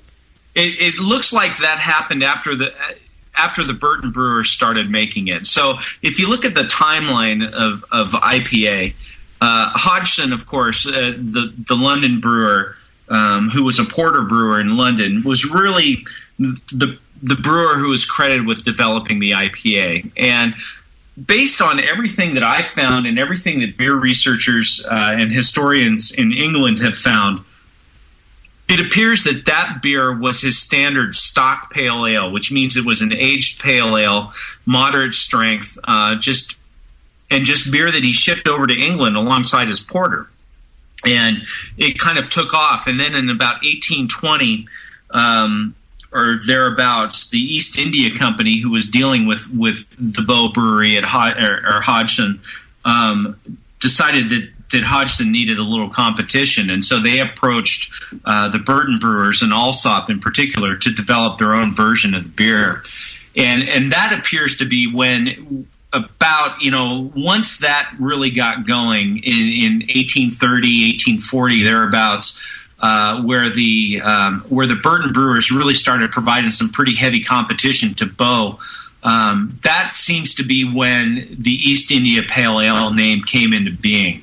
And I think it was 1835 in England when the first advertisement was seen describing the beer or calling the beer East India Pale Ale or India Pale Ale. And before that, it was just called Pale Ale or maybe Pale Ale as prepared for India. Got it. Interesting stuff. We're talking about IPA, brewing techniques, recipes, and the evolution of India Pale Ale with Mitch Steele. He's the author and, of course, the brewmaster down there at Stone. Mitch, I got to take a quick break. Can you hang in there? Yep. All right, we'll talk more, and we'll get into some of the techniques that Mitch can teach us about IPAs when we come back. 888-401-BEER if you want to call in and ask questions. Otherwise, just hit the chat button, and Bevo's in there taking your questions. It's The Session. We'll be right back.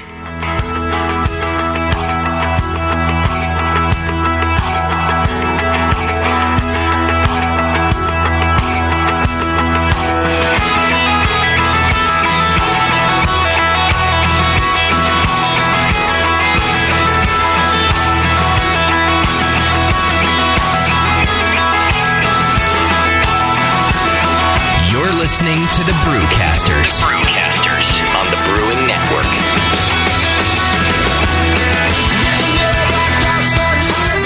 Have you ever dreamed of taking a beer tour through Belgium or Germany, but weren't sure how to even start? Or were afraid of missing the best places and events? Or maybe you just wish you had a local insider to take you around? Well, there's only one American tour company featured in the Good Beer Guide to Belgium. Belgian Beer Me, your personal beer tour guide of Belgium and Germany, is ready to go at BelgianBeerMe.com and at BambergBeerMe.com. Founder Stu Stewart personally leads 8 tours a year to Belgium and Germany, visiting the finest breweries, beer cafes, abbeys, and festivals, stocking stuffers, birthday presents, and the best honeymoon ever. Couples or individuals love Belgian Beer Me beer tours. Your life is now. Sign up for a beer tour today at Belgian Beer Me or BambergBeerMe.com, because all that beer is not going to drink itself. Like both Belgian Beer Me and Bamberg Beer Me on Facebook to follow current and upcoming tours.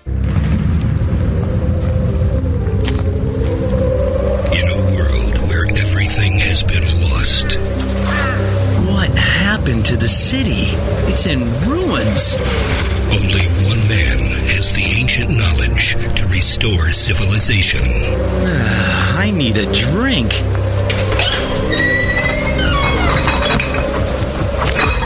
Oh no, the liquor store's been ransacked. You looking for beer, stranger? Boy, all the liquor got drunk up in the first 25 minutes of the apocalypse. Wait, there's still some bottles over... Oh, no. Those are non-alcoholic beer. I reckon you better stick to arrowroot tea and a desperate nomadic existence like the rest of us. People, I'm a home brewer. I know how to make alcohol. It can't be done. Come with me if you want the beer. Okay, I'm gonna need some big plastic buckets. He is the chosen one. The prophecies say that he's gonna get us wasted. Someone start heating water. And from the creators of Northern Brewer, the people who brought you $7.99 Brew Saver shipping, massive selection, and superior customer service comes the Home Brewer.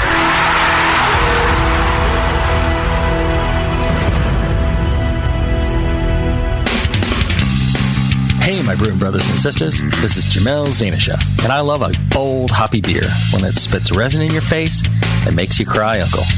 There are a lot of great hoppy beers out there, but at Heretic, we want to make something as bold, dank, and resiny as possible.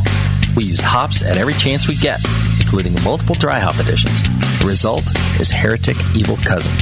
This light golden, 8% Imperial IPA has an easy malt character that helps take the edge off the massive bittering, but it takes a back seat to the in-your-face hop character. We make sure this beer finishes dry so the hops can jump out and slam you in the taste buds. If you can't get enough hoppy goodness, Evil Cousin is your cup of tea. Cheers.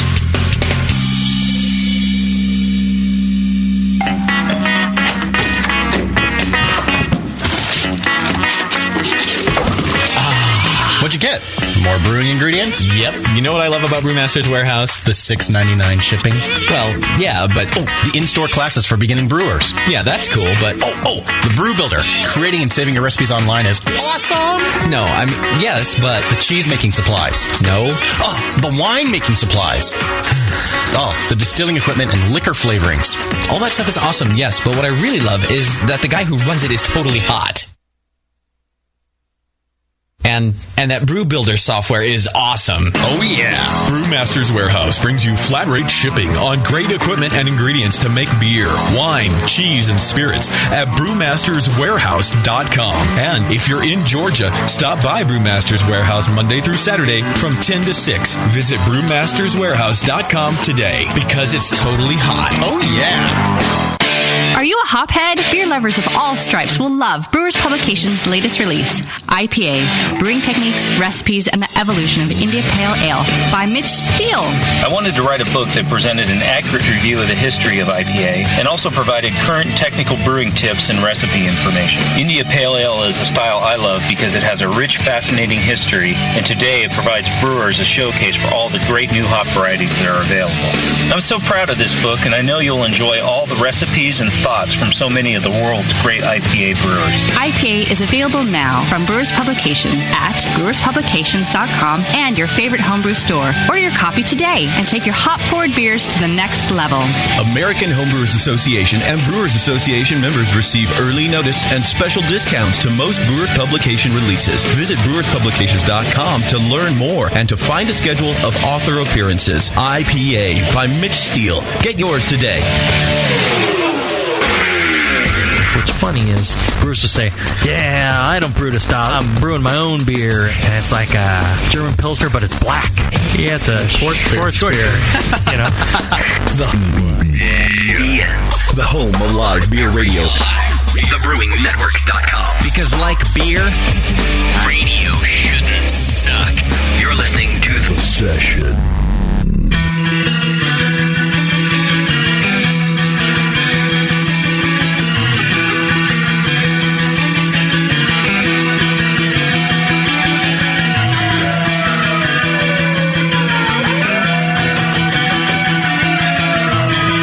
Tuned into The Session.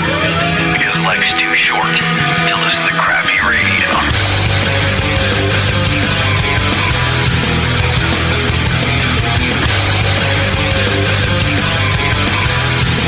All right, welcome back to the program. Thanks for sticking with us. We got a lot more to cover with Mitch. Of course, we're talking to Mitch Steele, who's the author of the brand new book, IPA, Brewing Techniques, Recipes, and the Evolution of India. Mitch, it sounds like the research portion of this book would be the best part of the project if you got to travel. It was for me. I've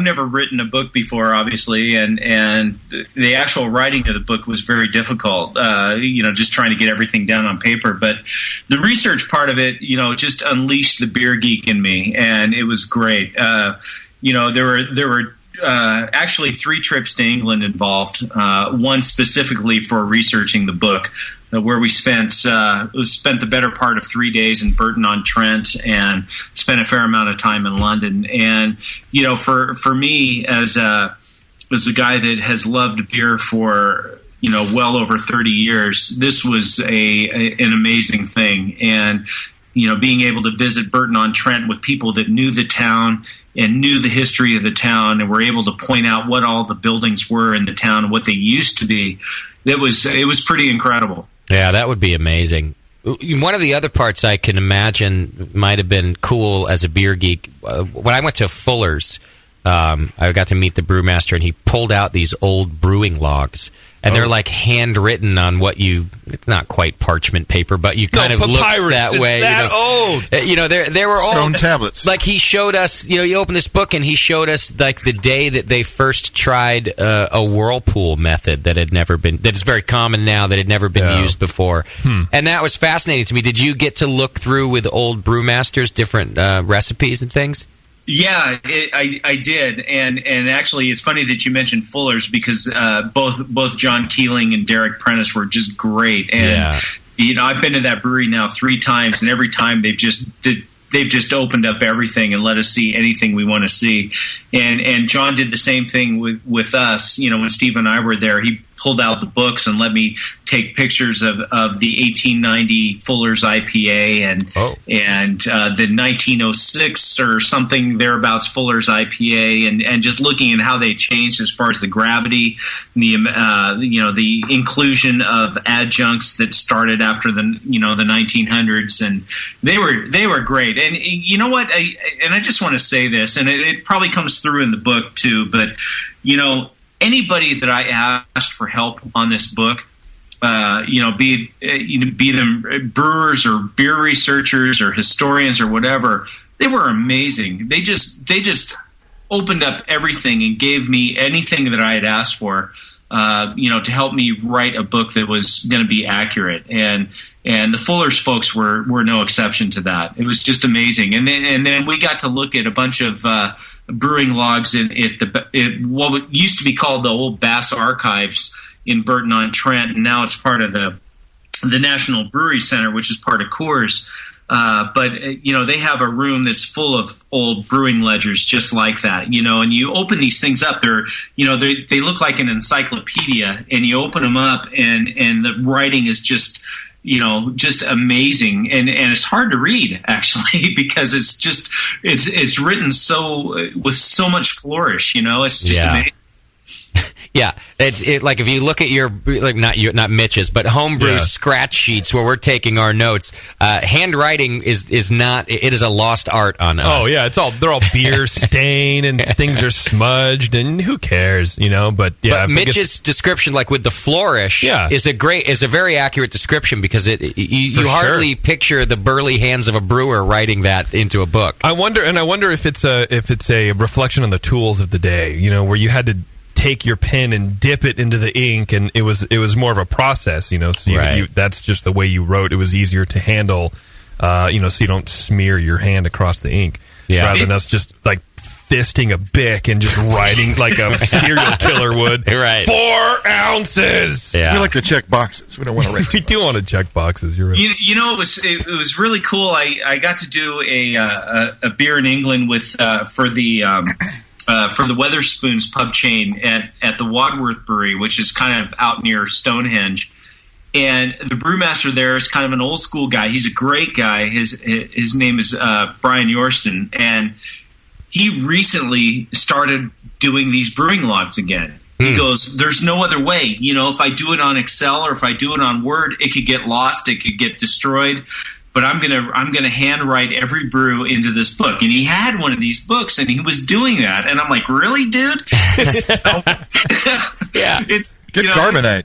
2000s here, and he's taken this nice pen and writing these nice recipes down, and it was that kind of stuff was just incredible, and getting access to it, and the fact that John and Derek showed us everything that we wanted to see at Fuller's, and they were brewing IPAs. They weren't even sure if they were shipping their IPAs out of the country, but they were brewing them. Right. And, in Burton-on-Trent, we were pulling up brewing ledgers from the 1830s, and it was just nuts. Seeing this stuff and realizing that it was almost 200 years old, and these people were writing out the recipes. And I, to be honest, I had to get help to try and decipher them. Wow. But, there was some really good information there. And I think it's particularly fascinating when it's your profession that you're looking into like that. Yeah. I really like history anyway. I'm kind of a history buff, so I can definitely go to a museum and things like that and be into it and be fascinated. But there's something about looking at these brewing logs at the generations before you doing what you do now, or at least that you're a part of now. It was really just something else, like the amount of enthusiasm I didn't even realize I had, looking at these things. It'd be like us retracing the steps of the first lazy person. Yeah, we would be so connected with that. It would be so fascinating. Oh my God, dude, Chet got out of work this way. Wow, that's like the first time that the fucking call-in sick card got pulled on the boss. That's amazing. Yeah, where's that museum? I love it. It would be built, but right. It takes time. I thought about it, but got lazy and decided not to. Go ahead. You know what was great about those logs was just seeing, how they designated what hops they were using and what malt they were using, and then also the tasting notes that they wrote down, when they were getting ready to transfer a beer into barrels or after it had been barreled for 2 months, and just looking at how the beer tasted and and just what their thoughts were on the beer as it was aging. I thought that was probably the coolest part of the whole deal. Oh, so you read the log. So I just looked at them, and then I moved on. I go, wow, that's really great. Yeah. No, you want to go to get a beer? Because I'm really thirsty. Really thirsty, yeah. No, you're right. Those descriptions, that would be a fascinating part. And I do remember the designations of the hops and the malts and things. We have names for all of it now. Then it was just designated by the plot of land that it came from. Right. So it was essentially a number, maybe a name. It might be a family name and a number, right, Mitch?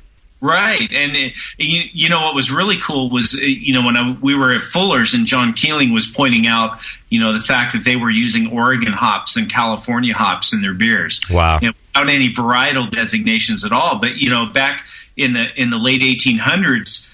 British brewing was just exploding, and they couldn't get all of their ingredients from England. They if there was a bad crop year in hops or malt, they couldn't get everything they needed from England itself, and so they had to bring in ingredients from other countries. And I think that was as cool as anything. Seeing that they were using Oregon hops in an 1890 IPA or a California hops, and then of course the question is, what hop is that? Right. And continuing that research a little bit, it looks like it was probably cluster from the West Coast, or later in the century or into the early 1900s, it was probably some sort of Fuggle derivative. Got it. Yeah, see, that is fascinating. Wow. It shrinks up the world for you a little bit there. Oh, yeah. So, Mitch, you can find some of these, you've translated some of these ideas into recipes in the book that a person could potentially make today?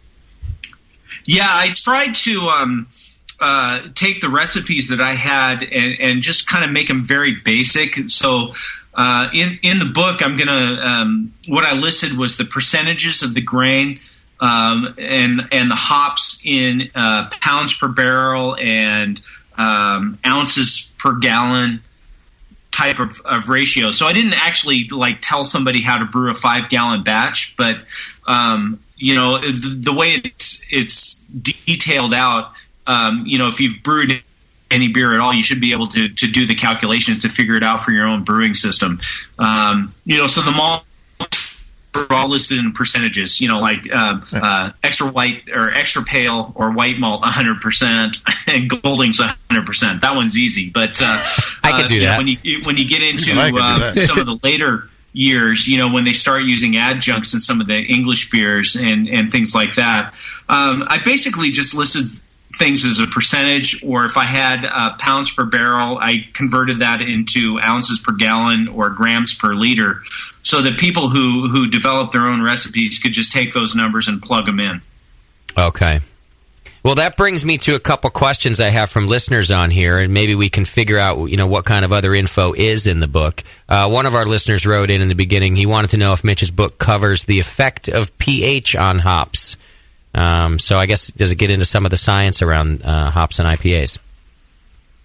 Yeah, just real briefly. The fact that you get more hop extraction out of a higher pH in the brew house, but you get better conversion, enzymatic conversion at a lower pH is mentioned. it's mentioned. It's not dialed in a whole lot, just because I didn't think that was really kind of the point of the book. But definitely mentioned the things that impact hop utilization and hop flavor. How you maximize hop flavor. That's definitely covered, and a little bit of the science behind that is covered as well. Okay, and that actually kind of covers the next question too. Tom is in the chat room, and he says that the IPAs I brew lack hop flavor. I've played with the grain bill, water, late hopping, etc. Still having trouble. Will Mitch's book help me troubleshoot an issue like this? I think we should call them IPAs. Yes, IPAs. Yeah, IPAs. I hope it helps. I definitely dive into a lot of the theory that brewers have developed over the years, and not just myself, but a lot of the really some of the best IPA brewers in the world right now, what they do to maximize hop flavor. And I may not call them out by name, except if their recipes in the book. But there's a chapter on developing your recipe, and I think the hopping part appeared in Zymergy this summer, but there's a lot more to that chapter than just that one piece. And the idea is, how do you get the hop character you want in an IPA? And there's a lot of things you can do.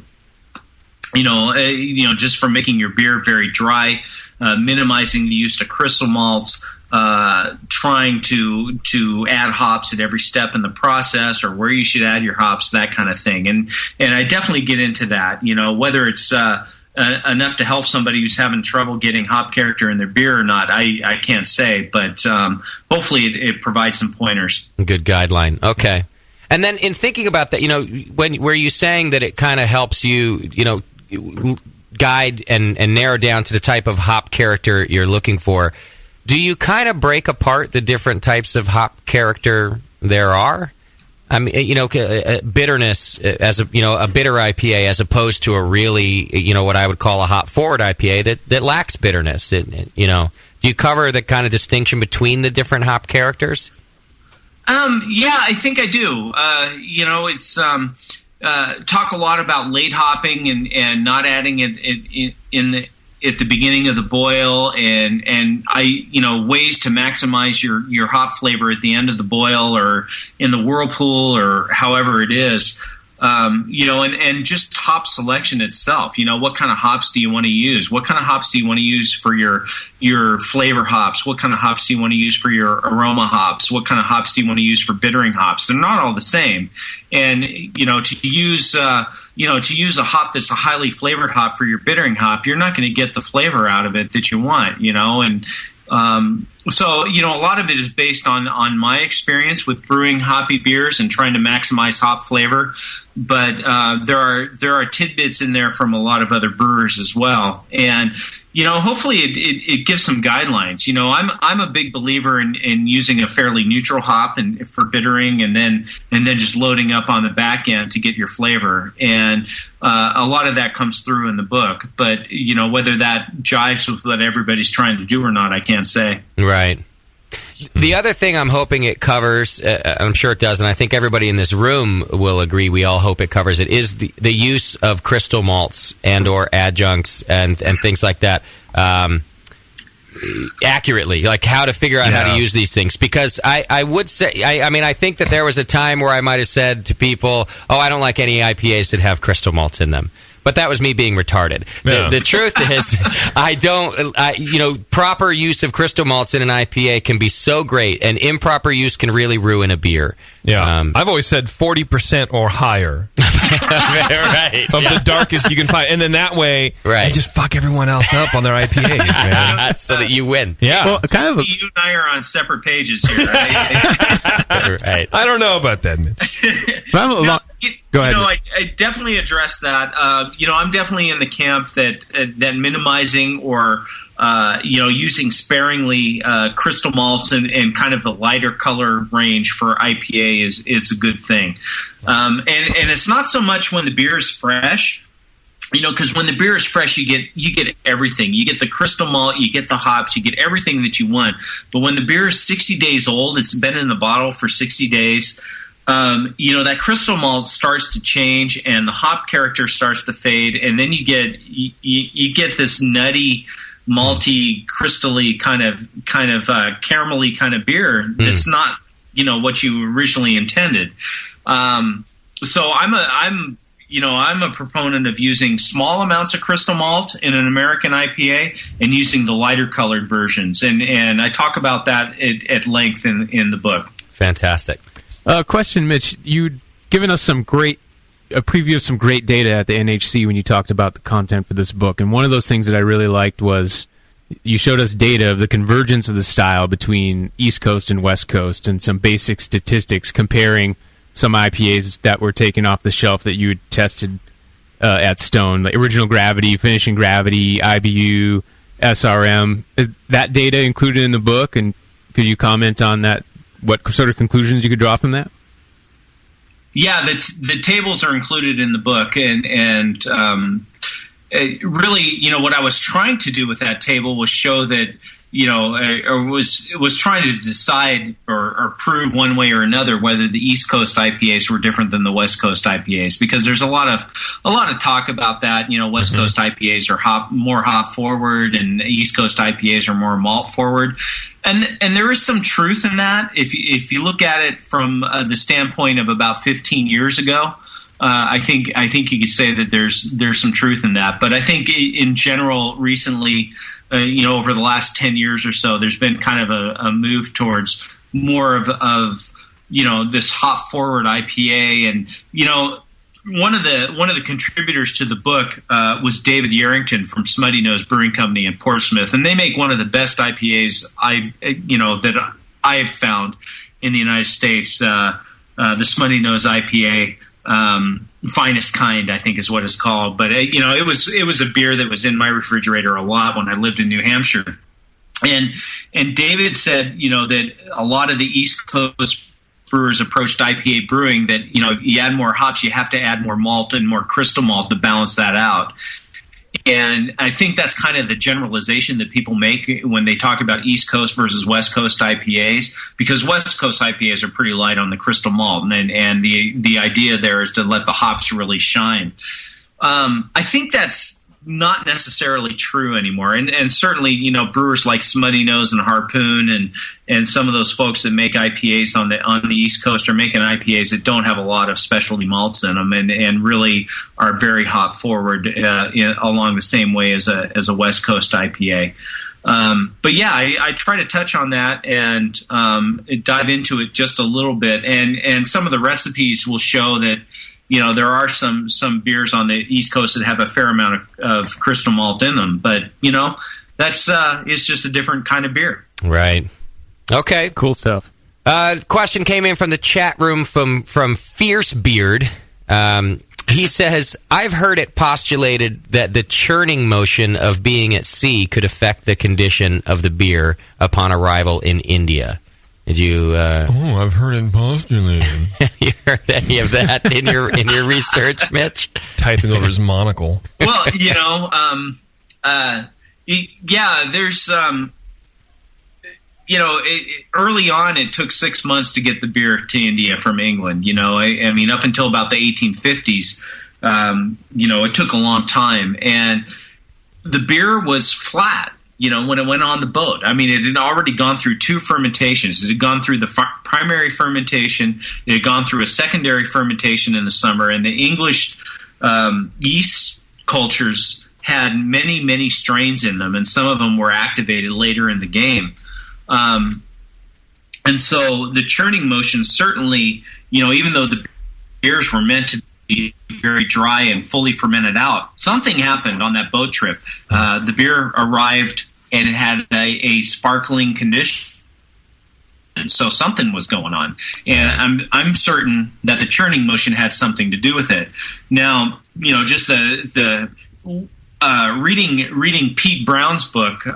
He's an English writer, and he was a big inspiration to me. His book is called Hops and Glory, and it came out a few years ago. And he's a guy that actually had a beer, an old style IPA brewed for him. He put it in a cask and then took it on a trip and went down the canals from Burton-on-Trent to London, and then went on big ships and floated over to India with his beer. And he's one of those guys that says, the temperature of the water, the temperature of the outside conditions make no difference. The hold of the boat is steaming hot the whole trip. And I tend to trust that, because he actually did it, and he knows what he's talking about. And I don't think that the technology of building ships has gotten any to the point where it was better, in the 1800s where they can control the temperature better. I'm sure it was probably worse than what it was when he went on it. So, you think about the hold of that ship, it was hotter than hell. And then these, you got the rocking motion in the barrels, and the brewers were making the beer as flat as possible so the barrels wouldn't explode. But then when they arrived in India, they were sparkling. Something was going on in those barrels. And, whether it was the motion of the boat or the temperature or secondary, ferment or tertiary fermentation, some sort of Brettanomyces fermentation or what, nobody really knows for sure, but something was going on. Sure. Well, it's because of the motion of the ocean. I mean, everyone knows that. That's right. It's always the motion of the ocean. What sort of temperatures were we talking about here? Like 90 degrees or so? Higher than that? And the definitely upper double digits. Is that right? Wow. 80s, 90s degrees. I mean, you consider the fact that these beers were shipped in the late summer and early fall from London, and then they went down through the equator. I mean, you're looking at 90 degrees. It's a lot of summer weather. Yeah. It's like JP's house in the summer. He won't turn on the AC till it reaches 112. Hey, I'm on a very tight budget. Right. You're just making historical IPA in your house. These big barrels in your living room. In my shorts. Yeah, so now when you say sparkling condition, I'm thinking like bottle bomb kind of thing. It's certainly that kind of probably going on, right? Like Mitch mentioning earlier, like the Brettanomyces that he thinks was in there. I mean, it has to be something like that. Or it doesn't have to. You'd think it has to be something like that. Yeah, I think it is because of all the pains that the brewers went through to get the yeast out of beer. They were this was predated filtering of beer, but they were running the beer through flannel and all sorts of stuff to try and get the yeast out so the barrels wouldn't explode. How hipster of them. See, now all of a sudden my carpet filtered porter doesn't sound so crazy, does it? Well, we should have called that a historical thing. You were just doing historical brewing, Justin. Come on. Flannel. It's amazing. I bet you, Mitch, were there other kind of weird techniques that you found like that you were surprised by? Yeah, there were a lot. Okay. I think, one of the things that I thought was really cool about historical brewing was they would, instead of sparging didn't really develop in England until the mid-1700s. It was a Scottish technique, or mid-1800s rather.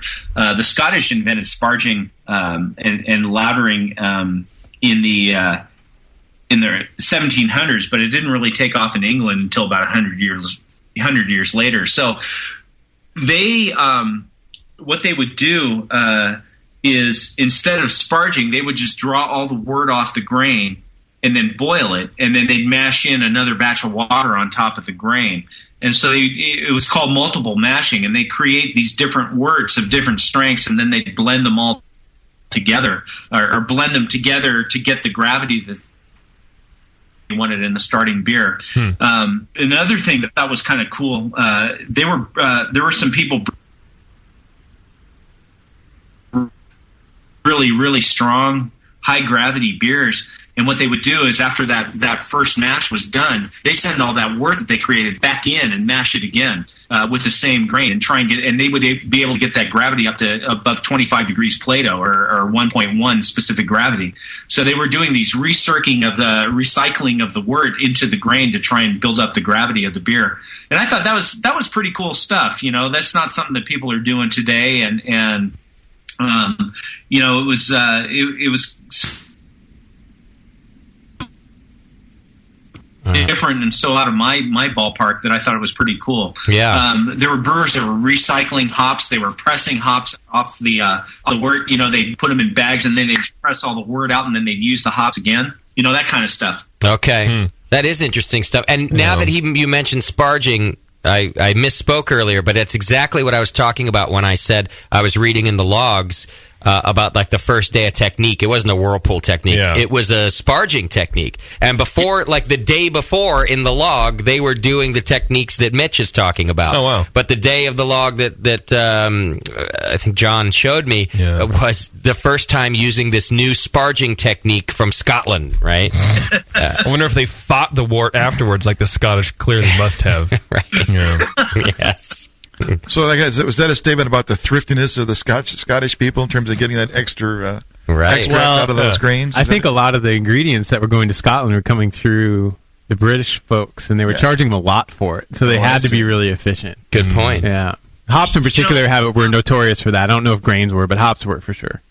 Just a comment on Scottish brewing. I mean, they were really at the forefront of technology for a long time, and just one of the big surprises we were talking about, kind of surprises that came out of the research of this, was that Edinburgh was a huge IPA center. I mean, it rivaled Burton-on-Trent for brewing IPA and shipping it to India in the 1800s. And I don't think people realize that, but Younger's Brewery was a huge IPA producer in Edinburgh, and a lot of the soldiers in India apparently were from Scotland, and so those Scottish IPAs found great favor in India, and they were probably second only to Burton-on-Trent as far as the total volume of IPA that was produced in the world at that time. Wow. You think we're going to start seeing these kind of old school original recipes crop up every now and then, maybe with some English brewers, or I can imagine some Americans would definitely want to try brewing these traditional style IPAs. But I wonder if in England anyone really, not that anyone cares, I don't want to sound callous, but I wonder if anyone cares about like the brewing history.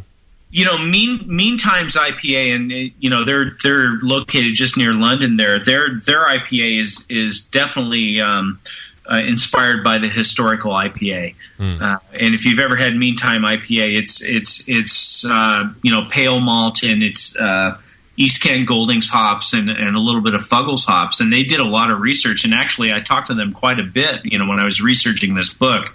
Alistair Hook and the folks at Meantime, they do a nice job, and they know their IPA history. The other, there are some people that are out there brewing some of these historical recipes, and I talked to them a lot when I was researching this book. One of the people is Ron Pattinson, who does a beer blog called Shut Up About Barclay Perkins. And he goes into those brewing logs that we were talking about earlier, and he translates those and puts them out as homebrew recipes. Nice. There's a guy named Kristen England. Yep. I believe he's in Minneapolis or somewhere. Yep. And he brews a lot of Ron's recipes that Ron uncovers from these archives, and puts out the recipes and puts out comments about them. So it's being done. Dan Paquette at Pretty Things in Massachusetts is working with Ron Pattinson and some other people to brew some of these old historic recipes. And like the mild. I had their mild recently. And our 14th anniversary IPA that we brewed a couple years ago was definitely based on some of the research that we had done, and it was all this extra pale malt. We changed the hopping quite a bit, and we bumped up the gravity a bit, to make it a double IPA, but it was definitely inspired by what we were learning about these historical IPAs. I would say that by a sheer lack of brewing techniques and quality sanitation practices, that all my beers are historical. Everything I brew. That's noteworthy. Yeah. Very old. And they're best to be left in the past. That's right. Yeah. Okay, we're running out of time, Mitch, but I did want to ask you, as you're getting to meet with some of these older brewmasters and look through all of these things with them, did you get a chance to share Stone beer maybe with people who didn't know it existed? Yeah, I did. Our trip to Burton-on-Trent, we took over a couple of cases of beer with us, and the Burton-on-Trent trip was amazing because we were Mark Dorber, who used to run the White Horse Pub in London. I don't know if you ever heard of him, but he's a pretty famous publican. I ran into him on a trip to England, told him that we were working on this, and he said, "Hey, look me up. Come back over, look me up. We'll set up a real nice symposium." And he did. He and Roger Putman from Bass just put together this amazing visit when Steve and I were in Burton-on-Trent, and we got to sit down with a couple of retired Bass brewmasters and a couple of retired Marston's brewmasters, and these guys are just, they're amazing, and they know so much about brewing English beer. And we sat with them for 2 or 3 days and just talked about all this stuff that we've been talking about tonight, about IPA and about how the beer was made back in the 1800s. And these guys have had the ability to go back and just working with the breweries that they've been working with, understand the history of the breweries and how they brew their beer. And so it was pretty incredible. And the last day we were there, we went to a pub for lunch, and I finally broke out all the beer. And at this point, I'd already given some beer away, but I had Stone Ruination IPA, and they all loved it. They thought that was great. And I got a lot of nice comments on that. And then I broke out a Sublimely Self-Righteous Ale, which was kind of fun, this big double black IPA. Right. And, yeah, they weren't so keen on that one.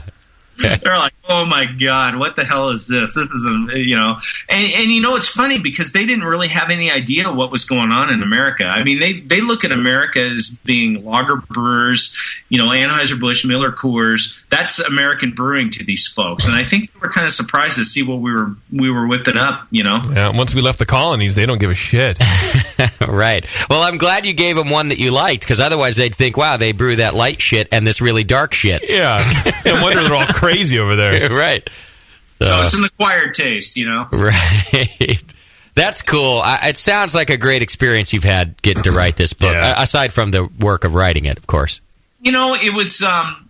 It's been one of the most rewarding things I've ever done in my career. I've got to say that in all honesty. The research part of the book and putting the book together was great. The writing of the book was tough. The editing of the book was really tough. But I gotta hand it to the folks at Brewers Publications. They know what they're doing. And it took a lot of weekends and a lot of instant emailing back and forth to try and get it dialed in. But they knew what needed to be done. And they were able to take my scribblings and put it and make it into a really good book, I think. And so I hope people dig it. I hope people enjoy the book, and I hope people enjoy the recipes that we've got in there. We've got 48 recipes. We've got recipes from some of the best IPA brewers in the world right now, and I'm really excited about that. Well, it looks like a fantastic book. I'm sure people are going to be stoked about it. I'm also quite positive that your wife is stoked that you're done writing it. Yes, I think so. She's like, "Great book, Mitch. Now go mow the fucking lawn." Yeah.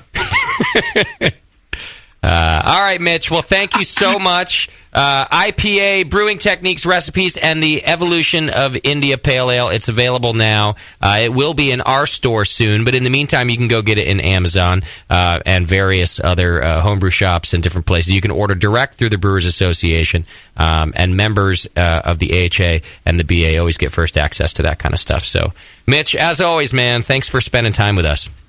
Absolutely. It's always fun. Okay, you got an open door here, so let us know when you come back to the Bay Area. I will. Cheers, Mitch. Take care. Cheers. All right, there you go. The great Mitch Steele. Never disappointing. Very cool. I predict Here it is. Even JP will read this book. I'm totally going to read this book.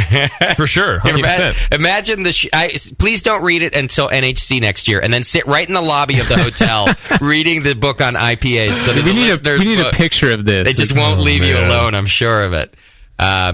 Mitch is the right choice for this book, not just because of his brewing skills, but he's a brainy guy. You needed someone who's not lazy and who's got the brain to really dig in and do the research, because what a disservice it would have been if you did it. If I did it, to an already mythical and sort of sordid past of a beer, right? That we've already gotten wrong. What a disservice it would have been to re-perpetuate those myths. Definitely. So he really had to get it right.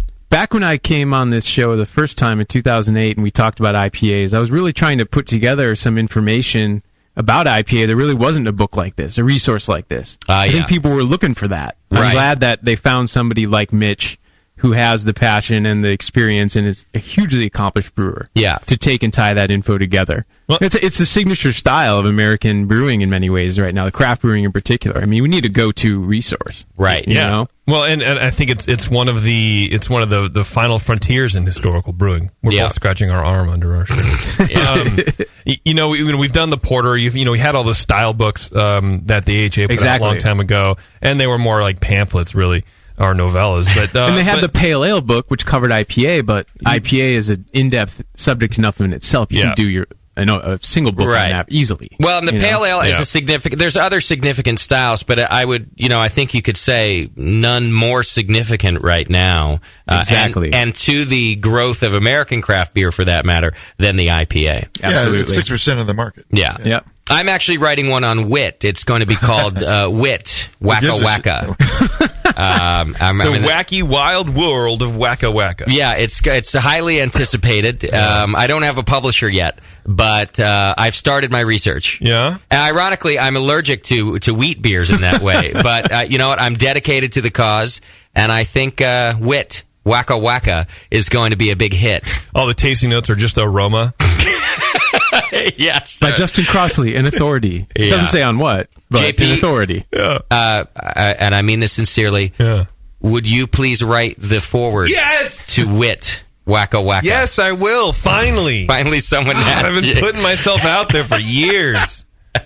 Wonderful. I feel like a prostitute that never gets picked. From Jason Petro, CEO of Very Social Media. I have 4 paragraphs written already, so it's coming up quick. Well, all right. Yeah. When did you start? Like 4 years ago. Oh, that's not bad. That's not a bad pace. I don't think so. At least a paragraph a year. Well, you can't work on a vacation, so I feel it's a perfectly appropriate pace. Yeah, I think so. Yeah. And I think it's going to take me to a lot of great places. It's going to take me to Safeway. Yes. I think maybe the farmer's market when I need chamomile. Oh. Yeah. I think it's really going to take me to a lot of places as I research this book. You are one entire gay idiot. Who's she talking to? I don't know. I think she's looking at Sam. I don't think she realized her microphone's on. No, I don't think Bevo, your microphone's on. She's on the phone with Sam. She's on the phone right now. Right. Call her. How do you know when Bevo's microphone's on? She's having a good time. Yeah, that's how you know. You can hear the 2-stroke motor. All right, let's take a quick break. When we come back, we've got a little bit of beer news to do. Also, we're going to be talking about the other side of IPA, not IPA. Now, how do you like that? Everything that IPA is not. All right, it's The Session. We'll be right back. Hang in there. You're listening to the Brewcasters on the Brewing Network.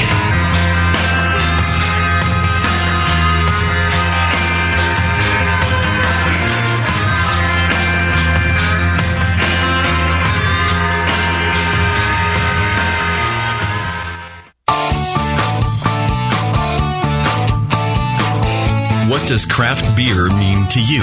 Is it a delicious way to support your town's local brewer? Or perhaps it's the perfect beverage to pair with those delicious meals at your favorite restaurant and at home. Regardless of whether you're thinking of pints or pairings, pilsners or porters, craftbeer.com is the site where craft beer lovers come together to learn and share. Craftbeer.com is brought to you by the Brewers Association and celebrates the best of American craft beer and its brewers. Craftbeer.com is the best place to find craft beer events, recipes, great feature stories, the most up-to-date brewery listings, and resources for your next beer tasting or dinner, like style guidelines, pairing mats, and charts. Get the inside scoop on new beer releases and special events from today's craft beer insiders, and chime in to share your own knowledge, perfect pairings, road trips, recipes, and more. Craftbeer.com, celebrating the best of American beer. By popular vote from the Northwest Brewing News, HopTech has been voted the best homebrew shop in Northern California. Serving homebrewers for nearly 30 years in Dublin, California, HopTech carries more than 40 different kinds of hops and more than 60 different grains. Malt extract, spices and sugars, hop oils and extracts. Open every day except Wednesday or shop online anytime at hoptech.com or call 1-800-DRY-HOPS, 1-800-379-4677. With in-store classes almost every Saturday, huge selection, and a dedicated commitment to their customers, HopTech is one of the longest-running and passionate homebrew stores, period. And now, by popular vote, the best homebrew shop in Northern California. And don't forget their 15% military discount. HopTech. Visit today at hoptech.com. White Labs, the leader in fresh liquid yeast, wants to hear from you. Announcing the White Labs Yeast Hotline. They invite your comments now. Call in and talk about your favorite yeast or your favorite beer to make with a White Labs vial.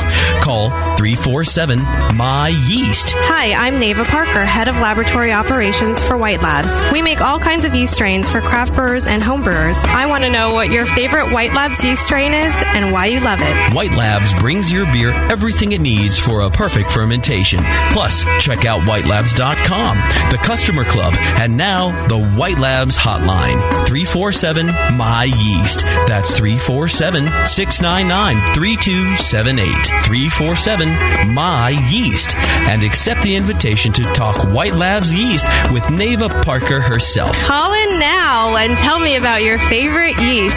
White Labs. It's all in the vial. Tonight is the night. We bring the creature to life, Dr. Blickmanstein? Yes, J.P. Gore. Everything is perfect for my next fermented creation. My doctor, the storm is too far away. We'll never have enough power to isomerize the creature's alpha acid. Yes, J.P. Gore, we will. For I have in my possession the Tower of Power. Blickman's new Tower of Power is the evolution of automation. Control hot liquor, sparge, and mash temps like a pro. The Tower of Power is a high-quality gas-fired rim system that works with your current brewing setup. With ultra-precision, the tower can hold your mash to 1/2 of a degree Fahrenheit. Precision and repeatability. The Tower of Power is the answer to automatic, fast ramp times. See more at BlickmanEngineering.com. Bring your next creation to life with the Tower of Power. Dr. Blickmanstein, with the Tower of Power, you can probably give me an afternoon at the pub to enjoy a pint. Don't be silly, J.P. Gore. We have beer to brew. That's it. I've had it. I am never putting hops in my beer again. What? Why? It's just too ridiculous. Insane prices, stupid contracts, high shipping costs, crappy selection. Dude, you need Nico Brew. Nico Brew will rock your f***ing face right the f*** off your f***ing skull. $5 shipping to all 50 states. Plus fantastic international rates get you low prices on Nico Brew's great selection of hops and more. Whether you're a home brewer, a pro brewer, or a homebrew shop owner, Nico Brew can get you the hops you need in increments big and small. Single orders, spot buys, or full contracts. And there's only one place to join the uber special secret elite bare bones club where you'll get the best deals anywhere. Holy shit! NicoBrew.com. NIKOBREW. Nico Brew, your bare bones buddy in the brewing business. Mix me your 100-grain amber recipe, and I'm going to eat it. And then it can ferment in my gut. It totally works. The beer is almost identical to the grain sandwich. Your colon won't know what hit it. The home of live beer radio. TheBrewingNetwork.com. Because like beer, radio shouldn't suck. You're listening to The Session.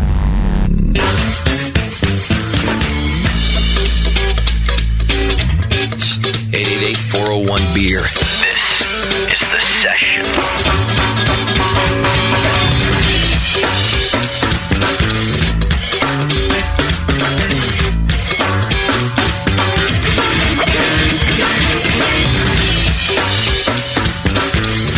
All right, welcome back to the program. Thanks for sticking with us, and thanks to Mitch Steele for hanging out with us. He's always very generous with his time. If you think about it, the man is in the process of one of the busiest things he could be doing, finishing up and putting in a new brewery into stone and dialing that in, and he spent time with us this week. So I just, thank you very much. I always appreciate that.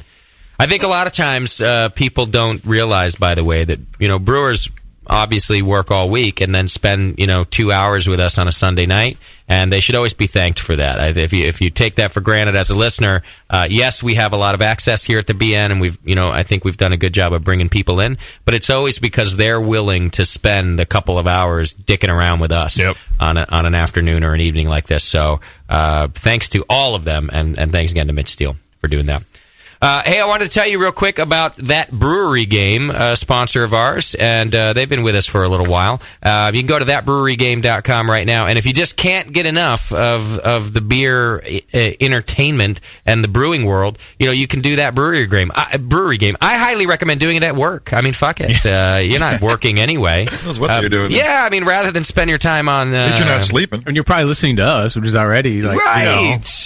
Go on over to thatbrewerygame.com. You can sign up for a free account right now, and basically what you do is it's kind of a game where you are a burgeoning brewer, and you can as you advance you go from like a garage brewer to a small brewery, you get on up to like larger brewer. You can create your own labels, and you actually produce virtual beer by going through real brewing techniques. That's right. And kind of what I mean by that is you do have to know how to do it. So if, for example, I go play That Brewery Game right now and I make a beer with the same practices that I do at home, it will not be a very successful beer because the program kind of knows how to make beer. Yeah, well, there's no carpet. There's no carpet. Yeah. But so you have to get like your techniques right in order for the beer to be good, in order for you to grow. Anyhow, obviously you can see it's really kind of, it's a role-playing game, if you will, JP. I will, actually, a lot. Thank you for asking. But for brewers. Yeah. So That Brewery Game, it's pretty cool. I was reading through some of, you can go, there's like a virtual pub that you can go into and you can see what the brewers are talking about. They're really kind of serious about it. Like, they'll talk about their different labels that they've produced. You can kind of see different examples. They'll also help coach each other about how to produce, the next good beer and how to grow as a brewer. I even saw some of them in there going like, hey, I finally got to go over and try Blackbeard's beer. And I was like, what the hell is he talking about? Go try it. But there are ways within the game that you can go try other people's beer. Virtual beer. Like your little guy drinks the little guy's beer. I guess. Yeah. You got to go check it out. Yeah. So it's thatbrewerygame.com. It's free to sign up for an account. And I don't know, it looks like a hoot. And like I said, what else are you doing? You're not at work anyway. And let's face it, Facebook is utterly boring until November 2nd. So it's just, Right. Ignore it. What happens on November 2nd? It's after the election, I think is what he's saying. Yeah, a third of the country votes. Yeah. I don't know. I still don't know I don't follow. Yeah, well, there you go. Well, you're a felon. You wouldn't. I might be a felon. No. I don't think I'm a felon. No? I don't think I've ever done a felony. Yeah, you own guns, so. I legally own guns. Well, you couldn't if you were a felon. If you had done a felony. That's a good point. Thank you. That's a good point. That's a good point. That's a good point. All right. You know what we haven't done in a while is beer news. Oh. And I like doing beer news because I think it keeps us up to date on some of the things that are happening. On beer. Yeah. So let's do some beer news. Beer news is brought to you today by our wonderful friends over at craftbeer.com. This is the craftbeer.com beer news. And the craftbeer.com website, by the way, they are masters at the beer news. So if you're looking to keep your finger on the pulse of what's happening in craft beer, craftbeer.com is the place to go. So why don't we do some beer news in honor of them? Chokey McChokesuck. I was trying to You all primed up now? I was trying cleared your throat and prep and do that, and I breathed as I drank water. You have to get that large object out of your mouth. Sucking air into your ass there. Which is why I don't swim very often. I think the problem is that you're drinking water. Yeah. I don't feel well. No? No, I spent the whole day thinking I was having a heart attack, so I'm a little wound up over that, yeah. You got a little tickle in your butthole? A little bit. Ball shrank a little bit. Anyway, who's beer news brought to us by craftbeer.com. Yes! Go ahead. What do we have today? President Obama's stockpile of White House made and branded homebrew has been creating a buzz. They're making 3 different beers, a honey porter, a honey ale, and a honey blonde, all of which include honey from the beehives on the South Lawn. After a Beer Geek rally, some petitions citing, and even an absurd Freedom of Information Act request, which the White House isn't actually subject to, the recipes were released on September 1st. Conspiracy alert, Moscow puts in, the recipe for the honey blonde allegedly couldn't be located. So the only recipes out there are for the porter and the ale. I don't think that's a conspiracy. That sounds like a home brewer to me. Can't find his recipe. Sorry, I can't find it. He accidentally spilled a wart on it, so he had to throw it away. He has a link to the recipes. I don't know if you want to go through them or not. But. Well, not necessarily, but I am glad to hear that the recipes are out because I do remember in the last week or two, everyone's been clamoring, we want these recipes. Yeah. And it seemed for a second like they weren't going to be given, but maybe they just needed a minute to put it together. Well, so. they were saying, you need 29,000 people to sign the petition, and I think what they were doing the White is House said that? Yeah, and I think what they were doing is just giving themselves time to produce a video. They made a little video about it, because I think like 2,000 people signed the thing, and they released the recipes anyway. Who is the beer being made for? The White House guests and staff. Do they and serve it at Obama. dinners or something? I wouldn't. Well, it's just 5-gallon batches. So And why? Why? I don't know. Is somebody in the administration? I imagine somebody in the chef not the had an administration. interest. Yeah, the chef's a fan. Yep. Yeah, the sous chef, Exactly. I think, or one of the assistant chefs. And that they're the ones brewing it? Yeah. I see. I'm working on my channels to get an interview. Yeah, I would love an interview. That'd be awesome. Yeah, for sure. Although they actually, I'm sure, research programs before they allow people to go get interviewed. Well, I'll tell you, if the chef is a home brewer, they know who we are. So, they just, we'll figure it out. That's a good point. Maybe he's just waiting for the phone call, for that matter. If he's a home brewer, he's just... Hello. Home brewers just wait to hear from us. I don't know if you knew that. He just sit. We find you eventually. They just sit around waiting to hear... I don't know. I think it's rad that it's happening in the White House. I guess like I said, I just didn't know why. I didn't know if it was a publicity stunt or. I think it's probably the chef just interested in home brewing, and maybe the honey in the garden thing. He kind of made the connection there. Well, it started to become a bigger deal again because on some campaign stop in Iowa, Obama had a person in a cafe or something asking, "Hey, can I have one of these White House homebrews?" And he went back into the bus and produced one of these things that they had. They had it in the bus. It's on the bus. Oh, yeah, they had a box of them on the bus, and he gave the guy a bottle of the White House homebrew, and the guy was obviously, for good reason, impressed that they just gave him one, which is kind of cool. So Barack Obama is an alcoholic, is what you're saying? Well, yeah, they got White House beer on the bus. He's got to drink his own brand, I guess. But from what I know through not meeting the president, but going to the viewing and hearing kind of how these presidential stops get set up, that could have just been a plant. Yeah, that's true too. There's a lot of that kind of stuff going on. Yeah, good point. But anyway, Mr. President, this is your chef, and I just made a new. I'm a home brewer, and I made this for you. It's called Baroctic Porter. Now more than ever, I made it for you. I need to drink this beer. Yes, I made it in your name, sir, Mr. President. I will play golf. I will go on vacation, and I will drink beer. Yes.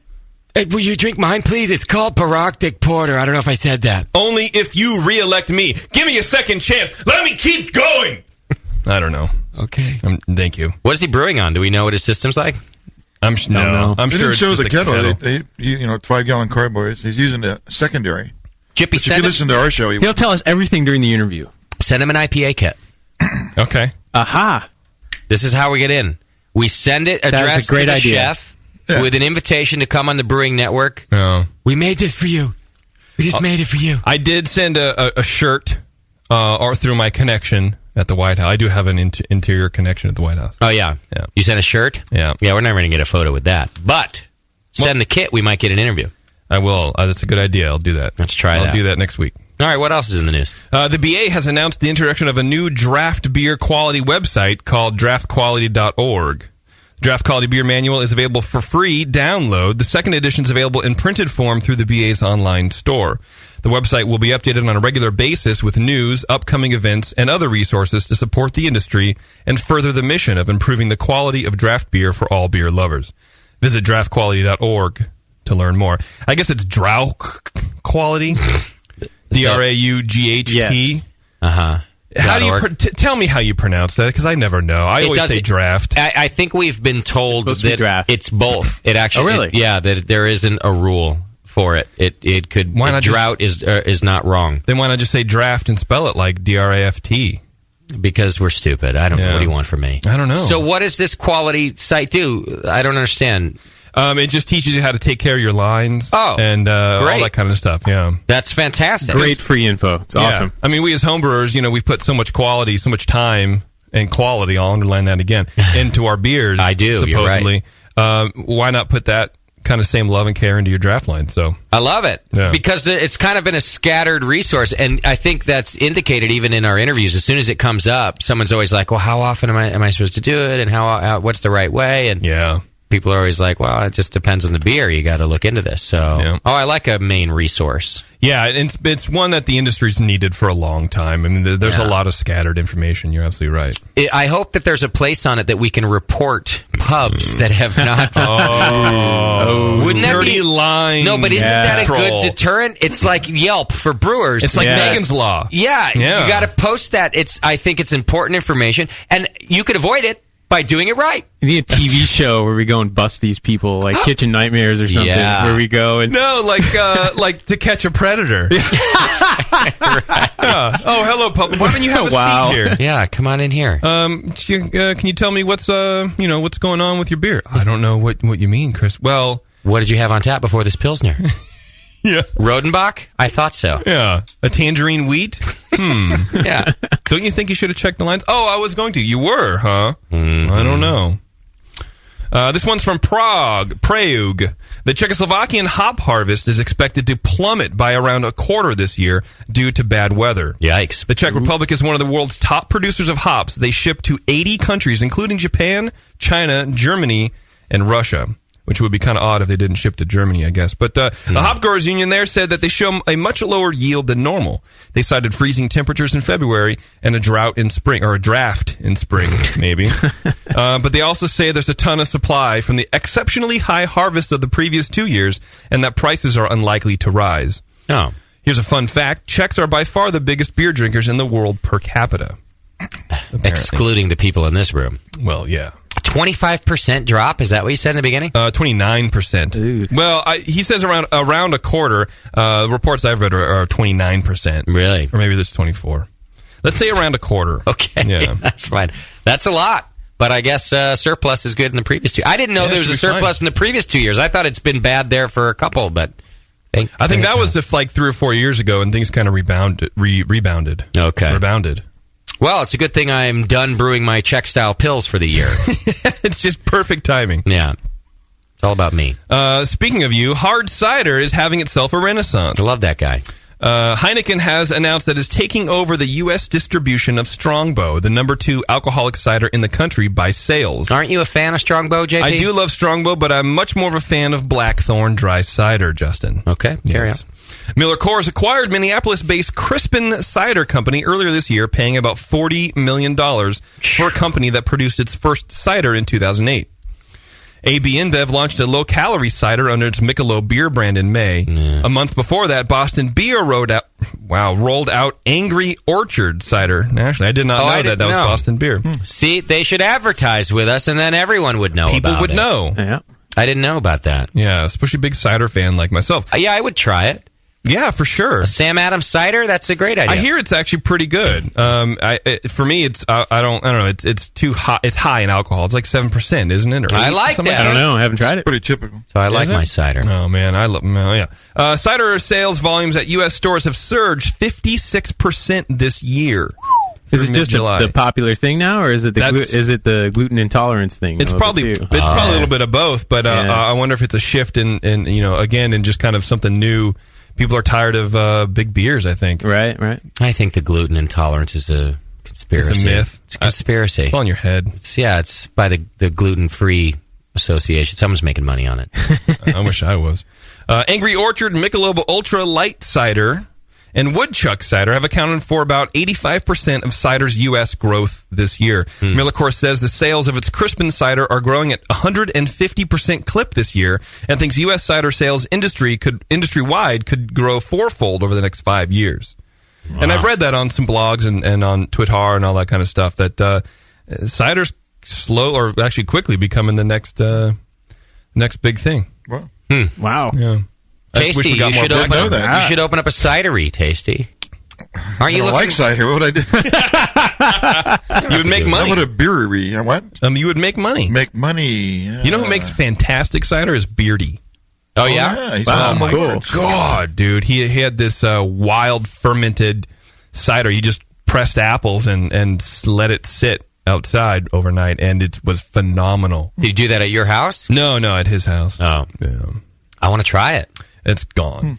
I like a good cider. I didn't used to. It used to be, they were always so sweet. But once I found dry cider, I'm a fan. It's got to be dry. I was never a fan of Ace or Widers, the pear nonsense or whatever. No. It has to be a dry cider like a Blackthorn or a Strongbow. Yeah, or Two Rivers if you're in the Two Rivers Bay is good, Area. yeah, for sure. Okay.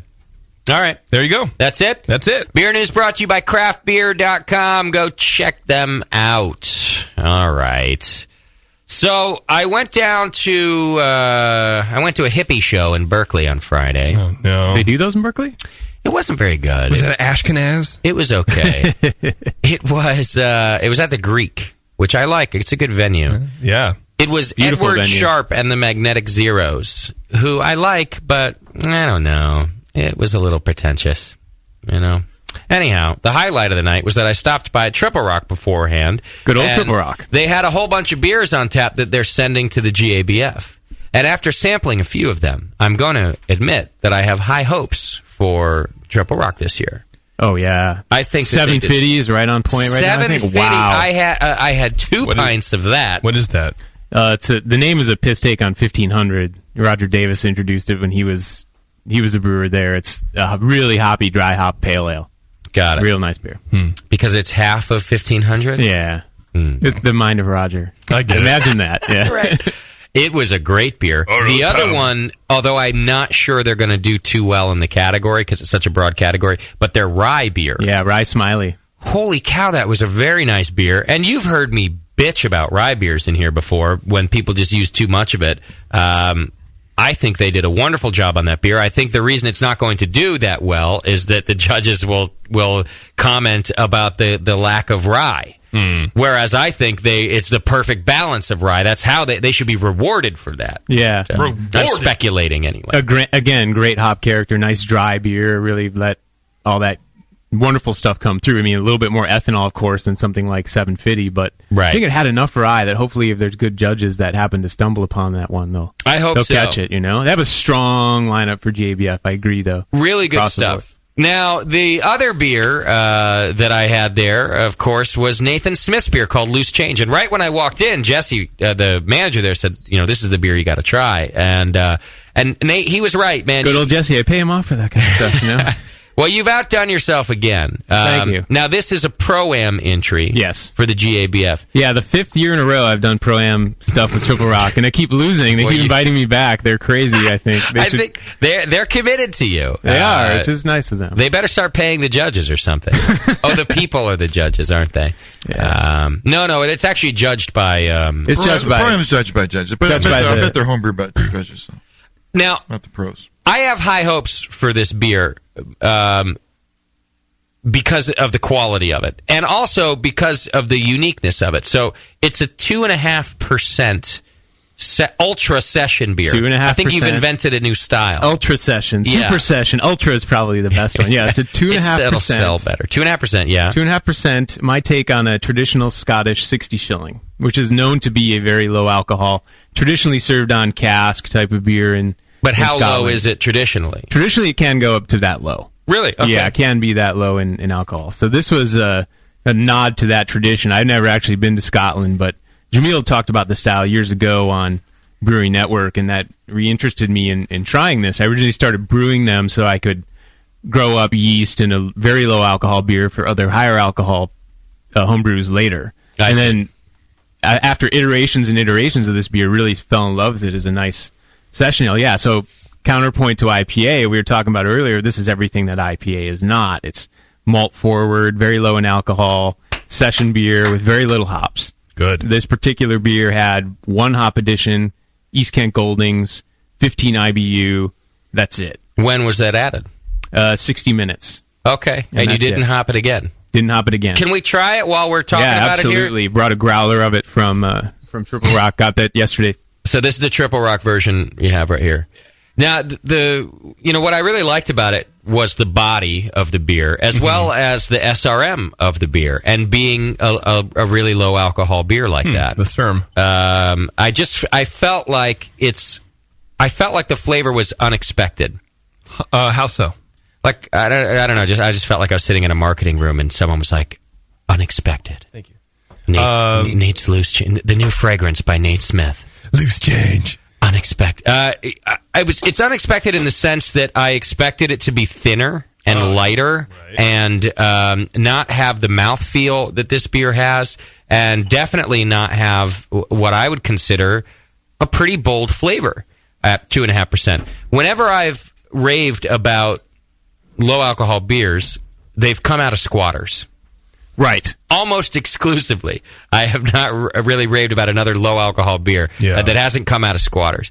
And this is a beer that I would not only put in line with those beers, but say you've gone even farther because you went all the way down to 2.5% alcohol. Thank you. Yeah, this could pass a Mormon test for a beer, I think. We could sell this beer in Utah and maybe people would like it. But no, I mean, like you're saying about the mouthfeel and the malt complexity is driven by a moderately high mash temp, 154. Okay. And a slightly complex malt bill, but not overly complex. It's mostly crisp Maris Otter, about 88%, and then about 5% C120, and about 5% C55. All the crystal malts are English crystal, and then about 2 to 3% pale chocolate is what you want to shoot for in a beer like this. You do taste that C120 in the mid palate, that kind of toasty, raisiny kind of slight thing. raisin. Yeah, I didn't want that to be too dominant. It can be kind of nasty when there's too much of it in the beer. But I think mashing a little bit higher. I know Tasty knows what this is all about. You get a little bit more mouthfeel retained in the beer. I mean, this beer started at 1034 and finished at 1015, a fairly high finishing gravity considering it started so low. But that's where you get in the body. Exactly. It keeps some body in the beer and keeps it from being thin and boring. I mean, you have some mouthfeel there, and it helps support that malt. I see. Complexity. It supports the 15 IBUs, too. 15? 15, yep. East Kent Which Golden. is pretty high for a 2.5 beer. I guess so. I guess that's a good point. Yeah, what would a Bud Light be? How many IBUs is a Bud Light? Probably less than 10. Really? Yeah. 8 maybe. Somewhere in that range. I don't know. I'll find out for you. I mean, I only compare it in that sense because of the alcohol, and it's even less alcohol, than a Bud Light. So I'm just trying to figure out the balance. Had you brewed this before? Yeah, this was actually a beer that I thankfully and was really nice to do well with this in competition. In particular, the NHC second round. It was in Minneapolis, 2010. It took silver there. Okay, the same exact beer, and it's done really well in local competitions as well. As a runner-up best of show in competitions like Alameda County Fair last year and stuff like that. So when Jeff and I were talking, Jeff is the new brewer at Triple Rock since Roger left to do Faction. And Jeff Kimpy and I were thinking about a recipe that we could do for the Pro-Am, and I said, well, what about this small little session beer? And he really likes the idea of traditional historic beers and beers that really fit into a style. So it was a perfect choice. I mean, the yeast that we use for this beer is their in-house yeast, White Labs 001. Okay. It's perfect for this type of beer. Scottish fermentations are known for being long, cool ferments with low esters, so that fit right in with their program. They had that yeast on hand, and I knew we could get a hold of the exact type of English malts that we wanted to use, so it was a really cool choice to be able to get the exact same ingredients that I would use on the homebrew level to do in the brewery. But really, I'm just lazy, It's 2.5% beer, so that means grain out was like 2 scoops out of the mash tun, and I was done. So yeah. How many pounds after brewing of grain? After brewing these big IPAs there, and I'm sitting there hauling all this grain out of there, I'm tired of it. So right. It's like no, it was I think it was less than 300 pounds. That's for sure. Probably more like 280, I think, total. As opposed to a normal, 600 pounds? like 600 pounds, something like that for one of the big IPAs that we'd done in the past. So, no, I'm glad you got a chance to go over there and try it. I think it's a really unique beer. People that are interested in session beers with low alcohol but big malt flavor, if you're local in the Bay Area, go and check it out. This will also be at the GABF. On the Pro-Am. In the Pro-Am booth. Yeah, nice. I don't know what day yet, of course. They decide that later, but How you're much at GABF, go and check it out.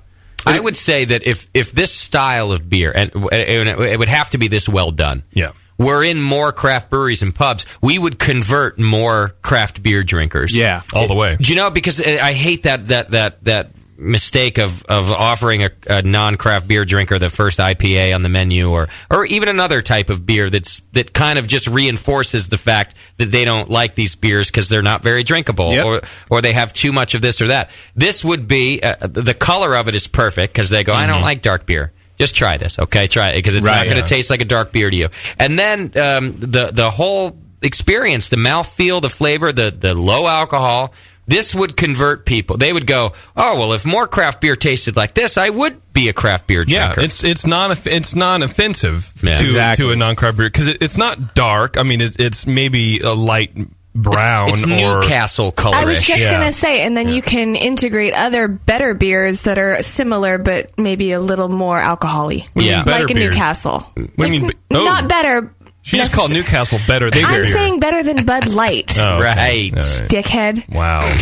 Bud Light dickhead. No, you're absolutely right, though. I was hanging out at Triple Rock yesterday, and they had a Cal game on the TVs, and there was a guy who, I think he just wanted to come in and watch the game, and he was asking the bar. He'd never been there before, obviously, and he was asking the bartender I just want a beer without too much hops, and she was looking at the taps going, most of our beers are pretty hoppy, and he eventually wound up with a pint of this, based on the recommendation of the bartender, and then I helped kind of back it up. So, like you're saying, people are interested in an approachable beer. Yeah. When they maybe walk into a brew pub and everything is 7% and 80 IBUs, they don't really know where to begin, But at the same time, a whole group of beer geeks could sit around and talk about this beer for an hour. Exactly. If they tried it at the bar. Yeah, it really fits both extremes. Yeah, it has enough depth to carry a conversation about it, and it's, And there's a new brewery in Minneapolis. Actually, Mitch Steele had mentioned Kristen England earlier. Kristen England, I think they got their license about a month ago. Poor Decisions is the name of the brewery, and they've a beer that's on their roster. I think one of their main flagships called Pubstitute, which is his take on a 60 shilling, sort of to fill this niche in the market. So it'd be exciting to see how they do, and I think they'll do well in the Minneapolis area to begin with. So fitting that niche, there's a gap there, like you're saying. Approachable for new folks, and beer geeks can sit around and say, oh, this is really interesting, low alcohol, it's got this, it's got that, Right. Well, if I were a local craft brewery, Drakes or Heretic, I would be calling Nathan and asking him to put this in a bottle. Yeah. Because it'd be a lot of fun. I think there'd be a market for it. I think that sitting around at a barbecue for 6 hours drinking this beer would be a really nice way to spend a day. Yeah. And then I probably wouldn't start making mom jokes about my neighbor, or whatever. Well, I know that Jesse Sarignana at Triple Rock, the manager there you mentioned earlier, he was really excited to see us do this experiment because he wanted to see how it would go. And he's pretty happy so far that they're selling a bunch of it and that people are liking that. It's very different than the rest of their lineup. Right. Well, Nate, after a few years of being shut out from the National Homebrewers Conference, you finally won that this year. I wonder if this is your year. It'd be a really cool one to do that with. I mean, because there's a lot of great beers you get at the Pro-Am booth at the GABF. Lots of big alcohol beers, really assertive beers. So this is the other end of that spectrum. It would be. You're right. It would be kind of the tough one sell, to win with, though. Yeah, like, exactly. Of all of them, it'll stand out. Yeah. Hey, Nate, are you willing to share the recipe for this beer? Don't do it. Again? It's a trap. Yeah, absolutely. It's again? Again, yes. I'll share it really quickly. I mean, it's not Janet's Brown or anything. No, you already gave it a minute ago. 85. Yeah, the recipe is 88% Marisauder, 55% C55, or 5% C55. Sorry, 5% C120, 2% pale chocolate, and the original gravity is 1034. Finishing is 1015. It's 15 IBUs of East Kent Goldings, 60-minute edition. And the yeast is White Labs WLP001. The mash temp on the beer is 154. And you'll ferment it for about 2 weeks. No dry hopping, nothing fancy in the ferment. Just keep it cool and 2 weeks. Ester-free. What temperature? 65? 65 degrees, yeah. Wouldn't it be done in like 4 days? Yeah, it would probably be done in 4 days, but yeah, just let it hang for 2 weeks. Okay. Would it be easy to overpitch a beer like this? I think it would be easy to overpitch a beer like this, that's and that was something that, it's something that Jeff doesn't normally make beers that are that low in his brew house, so something we're watching for, and I think he compensated for that a little bit. I don't know the exact details on what he did, but yeah, I think it'd be easy to overpitch a beer like this. And Kristen and I, when we've talked about brewing a beer like this, he thinks that's a typical mistake that homebrewers could make in making a beer like this, is that it's easy to overpitch. and mess up the flavor. I mean, what do you think for a session beer tasty and pitching rates? Would you do something lower on like a hoppy session beer? Or? Yeah, I'd go just by the gravity, hoppy or not. I put a 1040 beer into ferment today. I haven't pitched yet because I'm going to ferment at 56. I'm going to pitch there, but because I'm lagering basically with California 01. I do want to put a good pitch in because I'm going to be fermenting at a cold temperature, but and I have a big harvested batch of yeast. I could pitch a crazy amount of. You could way over pitch if you wanted. Yeah, so I'm kind of like I think I'm going to under pitch it almost intentionally. Right. I think in some ways really giant beers that require special pitching, really small beers also require special pitching in the opposite direction. The other way, too. Yeah, exactly. Because a beer that's only say 2.5% or 3%, 3.5, whatever. It's going to show everything. I can taste the water in this beer exactly. For sure. Nothing major wrong, but I could see maybe something more in the chloride issue would make towards that direction would make it taste a little bit. And actually, I did adjust a little bit with chloride on this, and you could probably go even stronger. I think you could, based on what appears to be the water. Because you want to accentuate the maltiness with a beer like this. Yeah. But I don't want to have a big yeast flavor showing up in the beer because I overpitched. Because there's no place for that to hide that flavor. Yeah, and it may be tougher to get it out. I mean, to get the yeast out, I'm saying, if there's too much in the way. Yeah, for sure. Nate, would you be willing to give the recipe for this beer? Oh, we're good on that, right? There's a book called Brewing Classic Styles, and there's a 60 shilling recipe in there too. I like this beer so much. What I think we should do is after the show, we should make this show available for download later. That's a good idea. I think it's great, right? Certainly be fun. What are you examining over there? I'm looking at Evil Twin. Similar SRM? Next to your beer, and it has a similar SRM, completely different beer and malt profile. But your SRM is yours is a little lighter, of course. Certainly a little less red.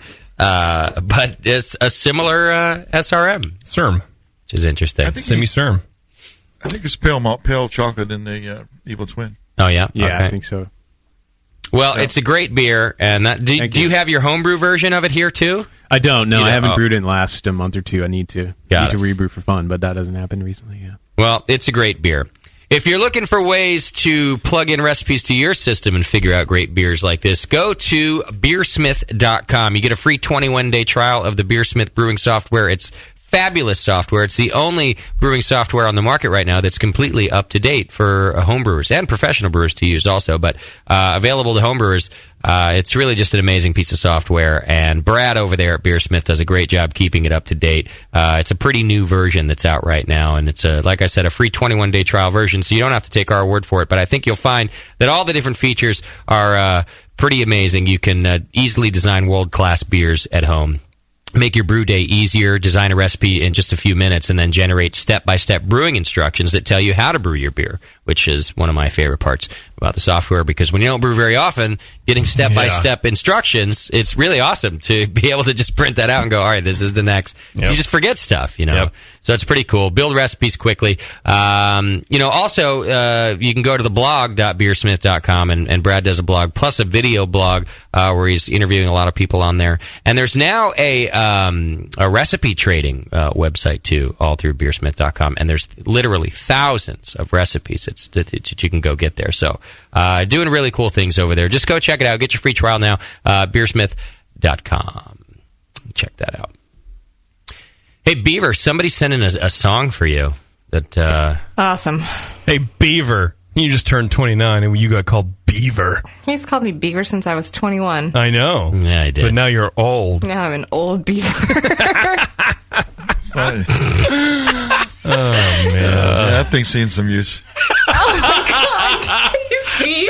Only now that it's had a baby. What thing are we talking about right now? Beaver, are you guys going to pop out another baby soon or what? No. No, huh? Mm-mm. What are you waiting for? Money. Uh-oh. Logical. You're not counting on the BN for that, I hope. Hell no. Hell no. I am. You keep holding your breath for that, JP. Yeah. So Sugar Valley Brewer, I think his name is. He sent in the last Bevo song. I wonder if he lives near Sugar What was Valley. the last Bevo song? Rack City bitch, rack city bitch. Oh, no, it wasn't a Bevo. that's my shit. No, he wrote JP's an asshole. Yeah. Oh. That's what it was. And I think he did a song for Susie. Oh, okay. So he's just making Didn't his he way. sing a song about Susie's boobs? Yes. Oh, that's creepy. And Beverly's vagina. Seen better days. Yeah. It's done in the. I'd like to see any one of you go through childbirth. Vagina rejuvenation. Coupons will be on Living Social next week. Sam's sending the link every day. Did you see this Groupon? Is that the where they like inject something I have like no collagen idea. or some crap into it? I don't know either. All right, you want to hear it, Beef? Do I have a choice? Nope. Yeah, I didn't think so. Go ahead. Let's try it. Let's try it. Oh, it's pretty. It's in the same key as usual. Yeah. Right. Dear Bevo, let your hair hang low. It's going to make me cry. It might. My Bevo, let your hair hang low. I'll bring you more gold than those teacups can hold. My Bevo, it's nice. Let your hair It's beautiful. Hang low. Can't wait to see where it goes. He has a great voice. My Bevo, does? Your big boobies, I long to see. I want to see. Dear Bevo, your big boobies, I long to see. Longs to see them. Don't we all? Delicious and round. Wow. Sure. Hang on while I pound. Oh my God. Your big boobies, my mind, I see. While I pound your big boobies? No. My Bevo, I dream of your hair down there. Oh, man. Lovely Bevo, do you have hair down there?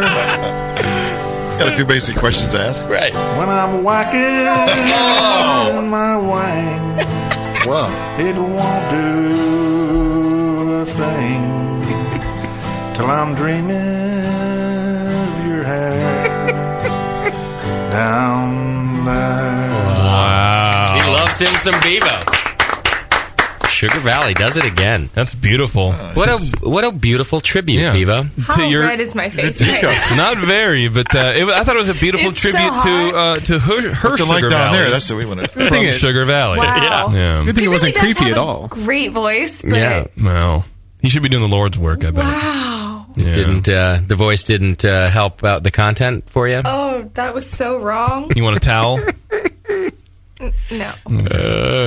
Listen, his thing won't do a thing unless he's thinking of her hair down there. Yeah, so help a bra. What's it like?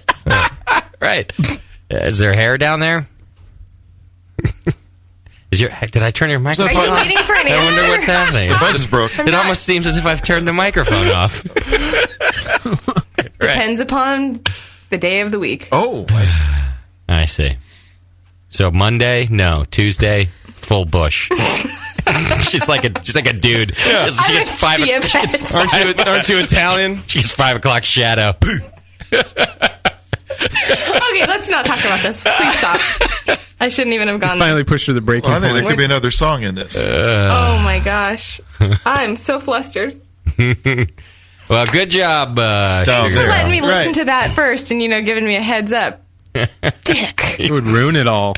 I listened to it by myself, and I was like, I could play this for everybody beforehand, but I don't think there's any other way to do it than just to do it. You got to go right You just into got it. to put it on live. Absolutely. I was surprised, maybe a little shocked. Yes. At least now, JP, if you have more plugs to do at the end of a show, we've got another tune to play. No, that's we don't. But it's a bit longer. That's true. Did he get in trouble for his last song? Yeah. I think the one about Susie, his wife, wasn't too happy when she heard when she, actually, he told me for Bevo's song, he had to run home at his lunch break and record it really quick while his wife was away at work. Oh, I could picture him being alone in solitude making that, because there's no way that... Yeah. Like a creeper. My Bevo, fapping let it your out. hair Little sugar hang man. low. Sugar man. Whatever your name is. Sugar dude? Sugar daddy. Sugar grandpa? Yeah. Fap daddy. I appreciate the thought and effort. Please stop. It's a nice song. But you appreciate the thought. The thought and effort that went into this. Yeah. I never want to hear it again. I wouldn't appreciate the thoughts if I were you. Yeah, that... Just you're the right. effort. Well, you don't have to see the thought. I appreciate his talent. The talent. There you go. He has a very good voice. Cups could ever hold. Justin, stop it. Whatever that My means. Bevo, let your hand You don't pay me enough to stay. hang low. It's just so nice, though. It's well done. Kind of picture him singing in church, but thinking of these lyrics instead. Right. Oh, dear. What other things do I have to do today? I don't know. All right, let's take a quick break. When we come back, I think I have that other song to play, too. What other song? It's not about Bevo, but the one that came in with the email about... Oh, yeah, okay. I thought that was it for whatever reason. No. All right, we'll take a quick break, and when we come back, we'll wrap things up. If you want to call in for Drunk of the Week, you can do that in the next segment, but do it quickly. I'm not going to wait around all night for you drunks. 888-401-BEER. We'll be right back.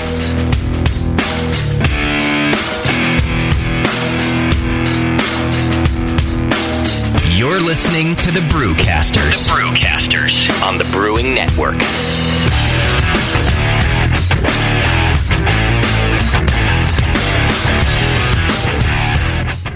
All right, BN Army, it's trivia time. What's the only homebrew shop with over 1,000 recipe kits, $4.99 shipping on orders over $100, and is also home of the Wolf Shirt? The one and only answer is Austin Homebrew Supply. For over 20 years, they've specialized in creating recipes such as the best-selling Texas Blonde Ale, Apocalypso, Hop Bomb 2.0, and Double Chocolate Stout. And they just recently unveiled their small grain kits that produce 1 gallon of beer. Visit AustinHomebrew.com to browse their extensive catalog of equipment and ingredients. They also have mini clone recipes of your favorite commercial beers. They're the exclusive retailer of BrewVent yeast fuel as well, Yeast Nutrient, and the all-new Bodybuilder. Follow Austin Homebrew Supply on Google Plus to participate in video hangouts on popular brewing topics. So visit AustinHomebrew.com today and make sure you sign up for their weekly email with news and specials. Austin Homebrew Supply, AustinHomebrew.com. When I order a beer, I want my server to know more about it than I do. I want someone who enjoys good beer and loves helping others enjoy it too. I want someone who knows how to pour a perfect pint for any beer style. I want a Cicerone. The Cicerone certification program is creating the type of people who help you enjoy great beer. Home brewers and craft beer lovers know beer is more flavorful and complex than ever, and it takes some serious knowledge to store and serve beer right. Cicerones know beer. There are 3 levels in the Cicerone program: Certified Beer Server, Certified Cicerone, and Master Cicerone. Cicerones are truly the sommeliers of beer. The best beer locations have a certified Cicerone on staff. Relaxed and unpretentious, Cicerones are tested on storing and serving beer, beer styles, flavor and tasting, the brewing process and ingredients, and pairing food with beer. Learn more about your next beer guide at cicerone.org. Certified Cicerone, because it takes top talent to present a perfect pint. This summer, Reed Antis from New York won fully paid tuition to the 2012 World Brewing Academy Concise Course in Brewing Technology, thanks to Lallemand and Danstar and their 2012 Beer School Contest. It was so much fun, they're doing it again. Announcing Danstar's Beer School 2013 Contest. From now until December 13th, 2012, every time you use Lallemand or Danstar Premium Brewing Yeast, your empty packet is your entry for a chance to win a professional brewing course. In the Beer School 2013 contest, Lallemand will sponsor 2 lucky winners, 1 professional brewer and 1 home brewer, in a random drawing for fully paid tuition to the 2013 World Brewing Academy web-based concise course in brewing technology worth nearly $4,000.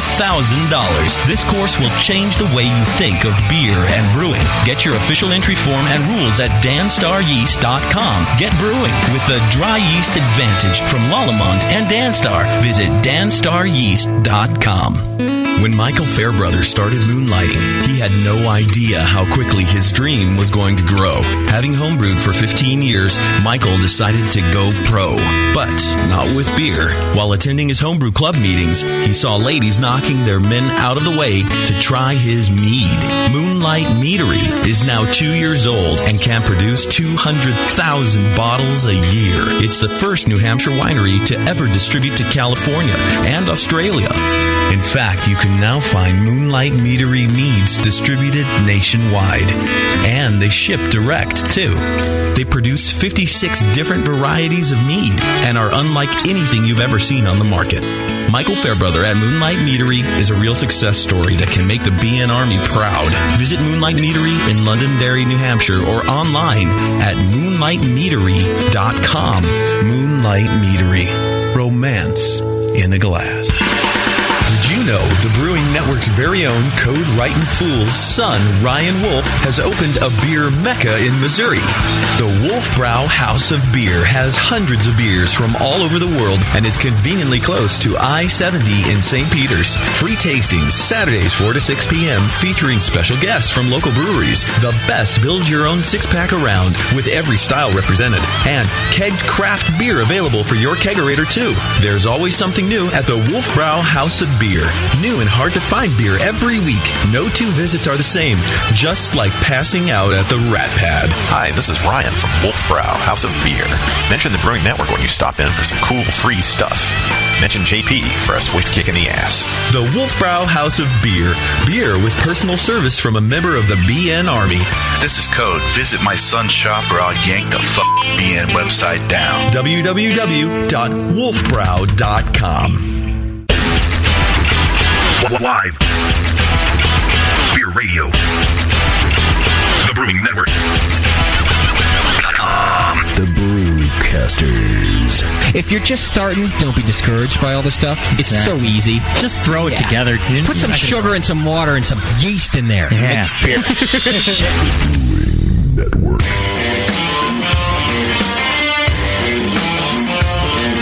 Brewcasters are back. 888-401 beer. Whatever.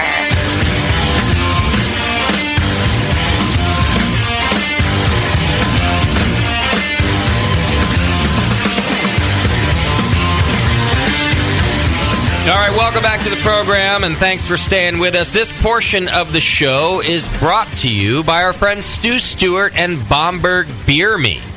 Beer tours of Bamberg, Germany, offering 2 tours each year to the largest concentration of breweries in the world. There's the Spring Beer Garden Tour of Bamberg, Rausch Beer and Beyond, and the Fall Bach Beer Tour of Bamberg. Bamberg, no place like it. Also, be sure to like Bamberg Beer Me on Facebook for the latest tour news and images. All right, well, I'm not sure our phone system is working properly this week, so we may not get drunk of the week calls. Oh, the Verk. There is a song in your inbox. I don't know if you saw that. Oh, crap. Someone had sent a song in.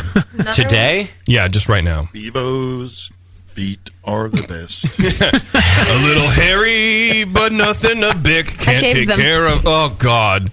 You are a hobbit in waiting. Oh. I do see it here. I will need to download it. Oh, that happened quickly. Okay. I don't know what it's called, but I will play it. Her name is Bevo, and I like to say she don't know what's going on today. She got a baby and it's on the way. She gonna get butt baby on the way. Butt baby baby butt baby baby butt what butt baby baby butt baby baby butt what butt baby baby what baby baby. Wow, that was horrible and not worth. Can you see my? Can the listeners hear my nostrils flaring? Wow. Was that one better than the other? No. All right. Didn't mention anybody. Well, to anybody. WTF? Some poor kids in Turkey got a hold of an iPhone and made a song. I like how the beat was beepo beepo beepo. Yeah, it's terrible. Not to say that I don't appreciate your talent. Where is it? People love you, Bevo. I think you should be. You should feel thankful that you inspire them to write songs. You know, you should take your wand and cast spells on them. Cast multiple spells. I could. I could. So I brought in Firestone Walker beer that's only available in their area code. It's called Firestone Walker 805. We have it here. Yeah, did we break a rule here? Why, did you see it up here, JC? No, I haven't. Oh, yeah, just so we have it here. Yeah, I brought it up. I actually brought it up because I knew we were doing this... little segment on session beers and stuff? Yeah. So this is a blonde ale that's pretty sessionable from them. And I was pretty pleased with it. They said it's selling like crazy in the 805. I think partially because of the marketing. It's named after their area code. So I think people like that. But it's also a great blonde ale. It's described just as like a sessionable blonde ale, basically, is how they describe it. Yeah, 4.7% alcohol, it looks like, on the label here. Yeah. It's a pretty crystally finish. Do you like it? Or is it, when you say that, you mean it's kind of sweet? No, it's not sweet. No. I'm just seeing what his take on. I mean, that's just what he's done. I think it's well done. Yeah, maybe a little slight Munich malt and some Saaz or Noble type hops in the finish. Tastes like a little bit melanoidin. Yeah, slight melanoidin quality from the Munich type malts that might be in there. It's really good. It's great beer. And just pound these on a hot summer day easily. Yeah. I could easily like Bevo's boobs on a hot summer day. Yeah, they're all sweaty. I just set that one up right for you. Yeah. You were wow. I could easily. What was that sound effect? You step on a tube of toothpaste. yeah. Otherwise known as my wiener. I could swap out the 805 with my occasional Mission Street Pale Ale purchase. Yeah, I won't swap out my Pale 31, but usually what I do is I'll get the Mission Street and the Pale 31 because I'm a Pale Ale idiot. Oh. I could easily swap out the 805 with my Mission Street, though, every now and then. Yeah. It's delicious. A nice drinkable beer there. But we can't get it in our area code. You got to go down to the brewery or be in the 805 to bring it home. I brought home a case, but I had to share it with other people, too. So there you have it. Represent, bro. Central Coast. All right, so this is a song that was sent in a while ago, I guess, but he resent it because we didn't play it. It's out of Canada. Oh, it's one of our Canadian artists, probably heavily influenced by Celine Dion. Yes, or Bryan Adams, or a Newfie. I don't see any problem with any of the artists you just listed. Of course you don't. Yeah. Dear Bevo. Oh. So far, awful and off-tempo. Right. But somebody's shredding. Are you playing 4 songs at the same time? We're playing the bridge first. No, it's one song. I just paused just to make sure I didn't have something else going on. It's like overtracked his song there. Now, I listened to this one a little bit beforehand, so you should know that it is... it's written for the BN about all of us. Okay, great. But you're going to have to... I have a very hard time understanding any of the words. Okay, that's my specialty. Okay. Yeah.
Down, JP, you're there.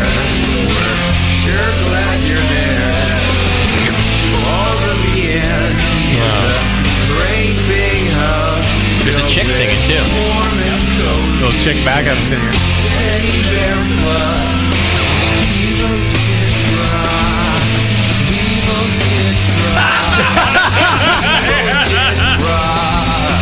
Bevo's tits rock. That should have been the song over and over again. Now we're getting to the real part. Bevo's tits rock. Bevo's the chorus. tits rock. Get to do now. Rock me down now, titties.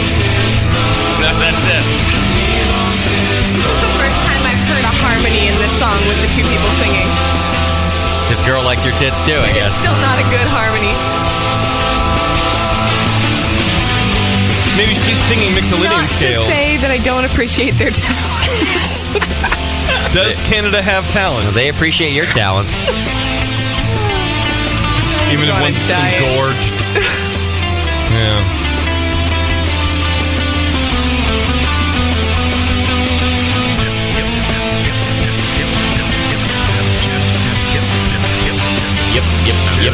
Yep. There's a little yep Janice Brown ending. Yeah. It's a pretty strong effort. Wow. It is a pretty strong And they effort. put in some time on that Yeah. Bevo's tit rock. Just That in, was you're the main- holding it down. That's the hook. That's the hook right there. Oh, That should have been the whole fucking song. shiznit. It made the song. Yeah. You're right. That's a ringtone if I ever heard one. Bro, that's exactly Just what I that was part? thinking, dude. Bevo's. Blobber Glop is ashamed to be Canadian. Oh, boy. Well, that was a good time. Oh, balls. That was bad. All right, if you're tired of just thinking about Bevo, go to adamandeve.com right now, and for a limited time, if you use coupon code BNARMY, they will give you free shipping and 50% off just about any item. And also 3 free DVDs. You get to choose from categories such as anal, chunky, lesbian, MILF, point of view. I'm doing this off the top of my head. I'm doing pretty good, I think. Bisexual, Chubby. co-eds. Oh, I did chubby. I think I did chunky. No, I think it is chunky. I think you're right. It is chunky. Yeah. Co-eds. Hair down there. Asian? Hair Tits that rock. Asian, yes, I think that's one. All sorts of great categories. All you got to do is go to adamandeve.com right now. Water 50% sports. off one item. I don't think that... No, it's in there. Gilf should be. It's not in the list, but it's in there. What about great Gilf? Great double G Gilf? Yeah. Great Gilf. Mommy, what is double G ILF? Where did you get that? Daddy got Daddy's- new things in the mail. Daddy's computer. Use coupon code BNARMY and do it now. You know, don't go shopping in that creepy store where people look at you like the creep that you are. You can do it all from the comfort of your home by going to adamandeve.com. Use coupon code BNARMY. You get a rad discount. So check it out. Do it. Check it out. Bevo's. Let me just try to skip to that part. Please don't. He's wrong. Congratulations. It's like psychedelic stoner rock. Yeah, exactly, yeah. It's like a knockoff old Caius or something. Hey. It's the dude now. Yeah. Rock my titties. Rock me. Hey, rock me. Hey. That should have Who been is music. this from? Devin. Who is the Prime Minister of Canada. Which is weird, but he's kind of a musician. Does Sam get to play with those things yet, Beav? Or are they still off premise? For production only.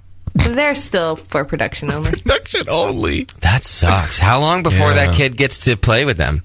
Bat him around. Whenever I decide to stop being a hippie and quit breastfeeding. What is the normal age of that? 10. About 6. It depends upon how much of a hippie you are. I told you I knew some creepy lady who she let her kid breastfeed till he was like 8. Yeah, that's weird. And the kid was all jacked up too. He was a nasty little kid. Yeah. Yeah. Kaiser, her doctor said I should do it until she's at least a year, and then after that, it's strictly up to me. So, When is she going to be a year? in a couple months. Are we having a big rager? You want me to make her a fountain? We are. She already has 2 We are fountains. having a birthday party. The left and the right one. I'm not sure if you're invited or not. I'm going to make her a titty fountain. Oh my gosh, that'd be so great. Paper mache 2 boobs. streams. I can do it. We can totally do it. I'm kind of into fountain making right now. Yeah. You're good at it. The You should ironic part is you have a giant one in your backyard that doesn't work. It doesn't work. Yeah. And that's part of what got me into the fountain Inspired making. him. Because that one is really daunting, and I don't know that I can do it. Yeah. So I was like, well, I really want a water feature of some Start kind. small. So I started looking online for like little indoor fountains. And for one, the selection kind of blows. And 2, they're really expensive. Yeah. People are paying like $400 for these things. So I looked into it, and I was like, I could build that. Good. So I went to build one, And then it just so happened to be Bevo's birthday at the same time, so I built her the pissing angel. Here, I have video of it. Yeah, can we post that somewhere? Can you send that to JP? Facebook. Okay, so if you're friends with Bevo, but I think I can download it. I can download it from her Facebook, I think, and then post it as the BN. Post it, because it's kind of awesome. Schumann helped me, by the way.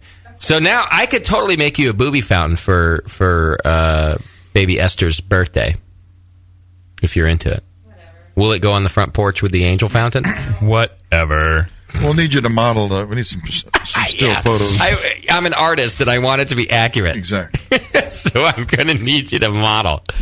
It looks beautiful, by the way. I had not seen it yet. This is wonderful. It's nice, right? Yeah, it's awesome. Very professional. You guys have a future in fountain making, building, and promoting. I also thought that myself. Yeah, I think I could make a lot of creepy fountains for people. I think it could be a little side business. You know? I think so, too. I think you could definitely do it. I can't cue up your closing song, JP, so we might have to play the Bevo song for the end. No. Bevo's dance wrong. Not No, the other one. No, I found it. Oh, here, I can just share it on our Facebook. Which one's wall. creepier, Bevo? Yeah, First Bevo. one. The first one. You don't like the first one? No. It's just creepier. She didn't say Talks she didn't about like it. pounding and pubic hair. And... But he's only pounding himself. He doesn't talk about pounding you, if that helps.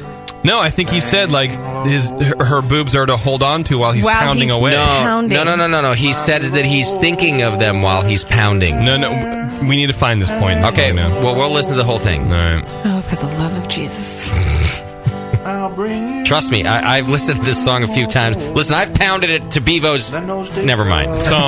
Songs a couple times myself. Nathan, these are the moments in time when I wish there was more alcohol in this beer. Right. Which, by the way, is delicious. I'll have to serve a shot of vodka with it for you. Thank you. My Bevo. It sounds so endearing, like the my Bevo, my dear. Right. What a creeper. He means it. Not that I don't appreciate your talent. Your big boobies I long to see. Bevo. All right, here it comes, I think. Delicious and creepy. Here it is. Hang on while I pound your big boobies, my, I see. See? He said, delicious and round, hang on while I pound. Your big boobies in my mind, I see. So he's not talking about pounding you. He's just pounding himself, which I think is completely reasonable. Bevo, you got to email me that stupid video. Yeah. Can I just text it to you and then you upload it from your phone? Just email it to me, please. I don't know how to take it from my Facebook into my email. Oh, God. Isn't it on your phone? Share it. Email's an option. Oh, I can... Yeah. Never mind. Jesus. Shut up. Okay. My Bevo, I dream of your hair. Down there. In a plastic bag on my wall. Yeah. Lovely Bevo, do you have hair down there? Sam, please send me a little Ziploc baggie full. When I'm whacking my wang, it won't do. Oh, you have to ride that one. Whacking. Till I'm dreaming. Now I know why he had to come home at lunch while his wife was gone to write this. Down there. It's a nice ending. Yeah, it's a little tender. Beautiful. It's very tender. It's like he's almost out of energy. Cleaning up a little. He does kind of climax. It's as if the song isn't the only thing that just finished. That's right. He spent himself. Slowly and awkwardly. Okay, I found your shiznit, Jippy. So I think we're done here, right? I think so. No more reads? No, you're good there. Let me look here. No Twitter game? No, we forgot the Twitter game today. Yeah. You do have another song. We want to thank our sponsors. You do have another song in your inbox if you want to try that mess. Okay. Why not? Why the hell not? Could it be worse? Maybe. I think we're going to have to write one some more just ourselves here. I think you're right. Yeah. I think Sugar Valley should keep it up. He told me he's trying to write one about me, too. So, great. If you think that was creepy. All right, let's see. New song coming through. Let's see what we have here. Bevo, gonna have a baby. Bevo, gonna have a butt baby. Baby butt, baby butt, baby. Bevo's gonna have a butt baby. She's planning on her big butt baby, and a butt baby's gonna come out of that butt. What? Is that about poop? Wait a minute. He's like super old. Is that, I think so. I think it's a song about duty. Is that a... What the hell is that? Thoughts? It's called a song. Private information band? Is that Andy Wood? It's Cry for Help, if that's what I don't give a shit what his crappy band name is. Is that Andy Wood? Yes. That is the artist. Andy, you suck. That was from the heart, too. Are you going to have another baby? No! I do need to poop, though. I drank a lot of beer yesterday. But if it's what is a butt baby? Is that a duty reference? Is it a duty reference, or is it a butt sex? No, it's just funny. Gonna have a baby. Butt baby is fun. Gonna have a butt baby. It's what? It's fun. Baby butt baby. Wait, we don't know what it is? Have a butt It's baby. nothing. She's planning on her big butt baby, and a butt baby's gonna come out of that butt. What? He is in so much trouble. You are going to have a butt baby. I got to get you. What the hell happened to that booth? It really sounds like you're at the bottom of a well. You can't get me down here. Waka wit coming at you. Coconutty Porter. Bottom of the well brown. All right. I don't have time for phone calls. Unless that's Andy Wood. We're out of here. I gotta... Is it Andy Wood? No. What are we on, a CB? Hey, Breaker 19 Bevo, who's on the phone? It's not Andy. That's a big -5, Nancy. I can tell you who it isn't. Who's on 2? 2's gone. Who's on 3? Let's get out of here. You got plugs for us today, Jippy? Yeah. I got a plug for you. Jippy the Great. I got a match. Plug me, Porter. Are we taking Drunk of the Week calls? Sure.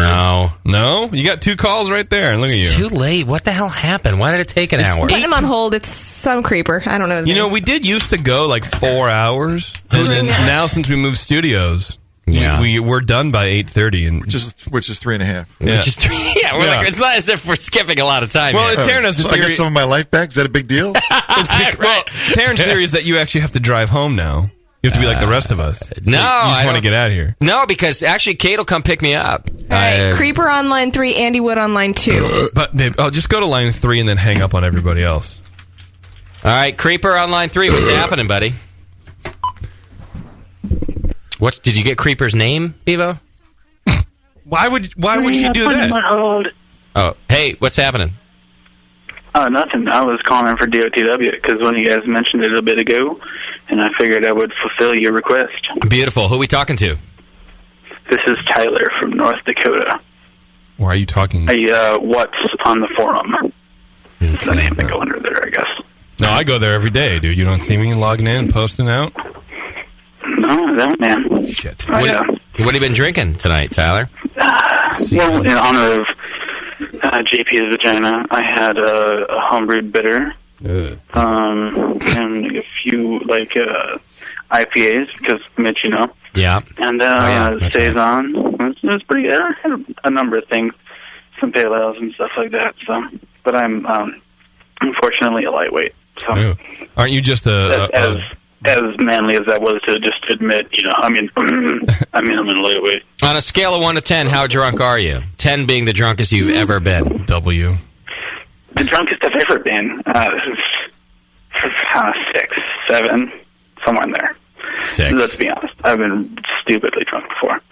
But I'm annoying tonight, as you guys can tell. So I'm probably pretty drunk then. How old are you, Tyler? 28. Mm-hmm.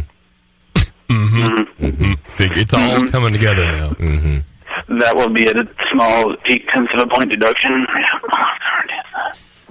I'm not 28, I'm 18 with a beer belly. Something. How do your friends know when you've been drinking, Tyler? What behavior starts coming out of you? Grab their wieners. Well, one of two things. I either get described as, Bevo accurately did, creepy, or just really insulting. And, yeah, I don't know. Creepy how? Creepy how, like, you start looking at people all creepy, like you're going to eat them? Well, I try to not make a scene, so I talk quiet, and which means people lean into me. Right. And I lean in. And then it's just kind of like really creepy and whispery the whole time. Stab him in the throat. It's weird because most... Then I eat their and then I take a chunk out of their ear. Yeah. It's weird because most people when they drink get loud. I don't think I've ever met anybody who begins whispering after they're drinking. So that's interesting. I'm kind of loud in the first place. I have a lot of the jokes when I'm not drunk, so then I kind of go the other way when I'm drunk. Mm-hmm. So, do you turn in? I was just calling because somebody mentioned DOTW earlier. Do you turn into a racist when you're drinking, by chance? I wouldn't say rapist, but I'm not going to lie to you. I was just looking at a picture of a girl. I mean, whatever. Okay. I wouldn't say rapist, but I'm pretty physical, yeah. All right. I'm a pervert. By the way, I said racist, but that went in a much better direction. All right, Tyler, you are now in the running for Creep of the Week. Megan's Law will be updated Raper shortly. 2012. I wouldn't say rapist. Somebody will be there to confiscate your hard drive very shortly. But I've punched a bitch in the face, if that's what you mean. I've been known to throw a bow or two. But there's definitely a child locked in my basement. Or there's room for one. Right. Okay. Andy Wood, what's happening, man? Hello, my friends. I love you all. How are you? We're great. Thank you for the song stylings of Andy Wood of Cry for Help tonight. You're welcome, and I'd like to do my impersonation of the last caller. Great. Thank you. Go ahead. Hey, how's it going, you guys? I just want to let you know I'm calling for Drunk of the Week. I thought we hung up on this guy. I just want to let you know that I have a full raging boner, and I'm about to stick it in this dead corpse I have in my backyard. Uh-huh. But are you a rapist? Well, sure. I guess you could call me a rapist by trade. Right. But if I had my way, I'd be a ballerina. You know, Andy Wood's 300 days are up. He is no longer having to take a pill every day. Does this mean that the Andy Wood blog, the 300 days, is now over? Not at all. Oh. I will tell you, my friends, that I will continue blogging as long as my fan base of 10 or so people continue to comment. Right. I will continue to enter blog entries as long as it takes to get that number up to 10. Perfect. Andy Wood gets his Google Analytics every month, and he's like, ooh, 11 this month. Was he on birth control, or...? He was on birth control. He was on a form of birth control. It was birth controlling a bacteria, called or not a virus. Drinking. Yeah. Hey, did you run out and get hammered like the day you were off the pill, or what? Fuck yeah, man. You know me. I mean, I was like, let's get some 40s, and like get totally wasted. And so I was like, there's a friend of mine named, his name begins with an M and ends with an S, and it's Mickey's, and let's get wasted. So I totally got wasted, and I'm like back to my normal self, and I just got to say, I feel like myself again. But I wanted to defend my last song. Okay. What is a butt baby? Was that a song about duty? Well, a butt baby is something that I think you will find on most Lifetime channels on a very serious documentary about women who don't realize they're pregnant and they have a baby in the toilet. Oh, that's right. Think about this. I mean, this is something that is very serious, and I'd like to just say, now that I have my voice on the airwaves, that toilet babies, or as I call them, butt babies, can be found in toilets across the nation. Mm-hmm. And I just want to raise awareness for that, because it's awful. And I just wanted to make a song to emphasize my point. And I think I did a pretty good job. And I can't believe that I got negative feedback on that. And I just wanted to say, you guys, butt babies. Thank you. Gonna have a baby. Bevo. Gonna have a butt baby. Baby butt baby butt baby. Bevo's gonna have a butt baby. She's planning on her big butt baby, and a butt baby's gonna come out of that butt. What? Well, now that I know what it means, it all makes sense. Yeah, we didn't know what it was. Now that we do it, well, it doesn't make sense. Played that because because now I feel like your listeners have context for that. And I know I use Bevo as an example, but Bevo had a baby recently, and it easily could have been about baby. Yes, because there was no way that, I absolutely could have not known that I was pregnant. I could have just gotten real fat. Right. And could have. Went to the bathroom. Well, I could have. I've seen you get pretty fat in the time that I've known you before you were pregnant. Yeah. Rude. You always slimmed down again. That was the good part. I will slim down. Well, basically, Andy just called you fat. Because he thinks you're having a butt baby again. Fat. That may be the case, but I will say this. Like every other Cry for Help song, and of course, if your listeners don't know, cryforhelpfacebook.com. Right. Butt babies are a national scourge, and I just would like to raise awareness. And Bevo, it could have been a butt baby. You never know. Dude. That cute little baby you have could easily have been a butt baby if you didn't have the awareness that you had based on our conversation. Let me break this down for you. These women that don't know that they're pregnant and then give birth into a toilet are retarded. There were times when I was laying down and my stomach would bulge out from the baby moving. Well, not only are they retarded, but they're super giant. But they're fatties. also hella fat. Yeah, so like 400 pounders. Called you fat when you were having a baby, and calls you fat now. JP, I if you don't agree get with JP. Alluding to my fatness, I'm going to climb out of this booth, I'm going to break a bottle, and I'm going to shank you with it. I'm saying Andy called you fat. I didn't say that I agree with him or disagree or anything. No, let's be clear about that. I did call you fat. See? I'm just telling you, in no uncertain terms, that this man called you fat. I just want to be clear about that. You have your choice of bottles here, Bevo. You have your choice of bottles that you can use. You two assholes can suck it. What? I didn't do anything. I'm just interpreting a song. And I'm just trying to play soothe. I don't have a fountain here to soothe the environment, so I'm just going to play Bevo's song. Kim, I know you have a shock collar. Can you put it on your husband? Yeah, can we hang up on this atrocity? My wife is telling me to get off the phone. Andy, I'm in trouble. No. God damn it. Ow. I gotta go. Okay, I'm sorry, you guys. Serious. Cry for help 300 days. I don't know. Bye. Wow. Is it over? He took a beating. As always, it's been real fun. Can I leave? We're almost there. I hate you. The brakes are smoking on this train. Delicious and round. Is that alluding to my lactating? No. The delicious part? It could be. Maybe. Yeah. He's very deep, so that he really could be talking about. It's not a metaphor. Tits are real delicious. This song might just be about the wonders of motherhood. We don't know. I don't think it is. To Gaia, the Earth Mother. Yeah, that's real. Philosophical. Thank you. All right, let's get out of here. Next week, we are on the air, and it's a Sunday show. How about that? We'll be back here next Sunday. I'll be here.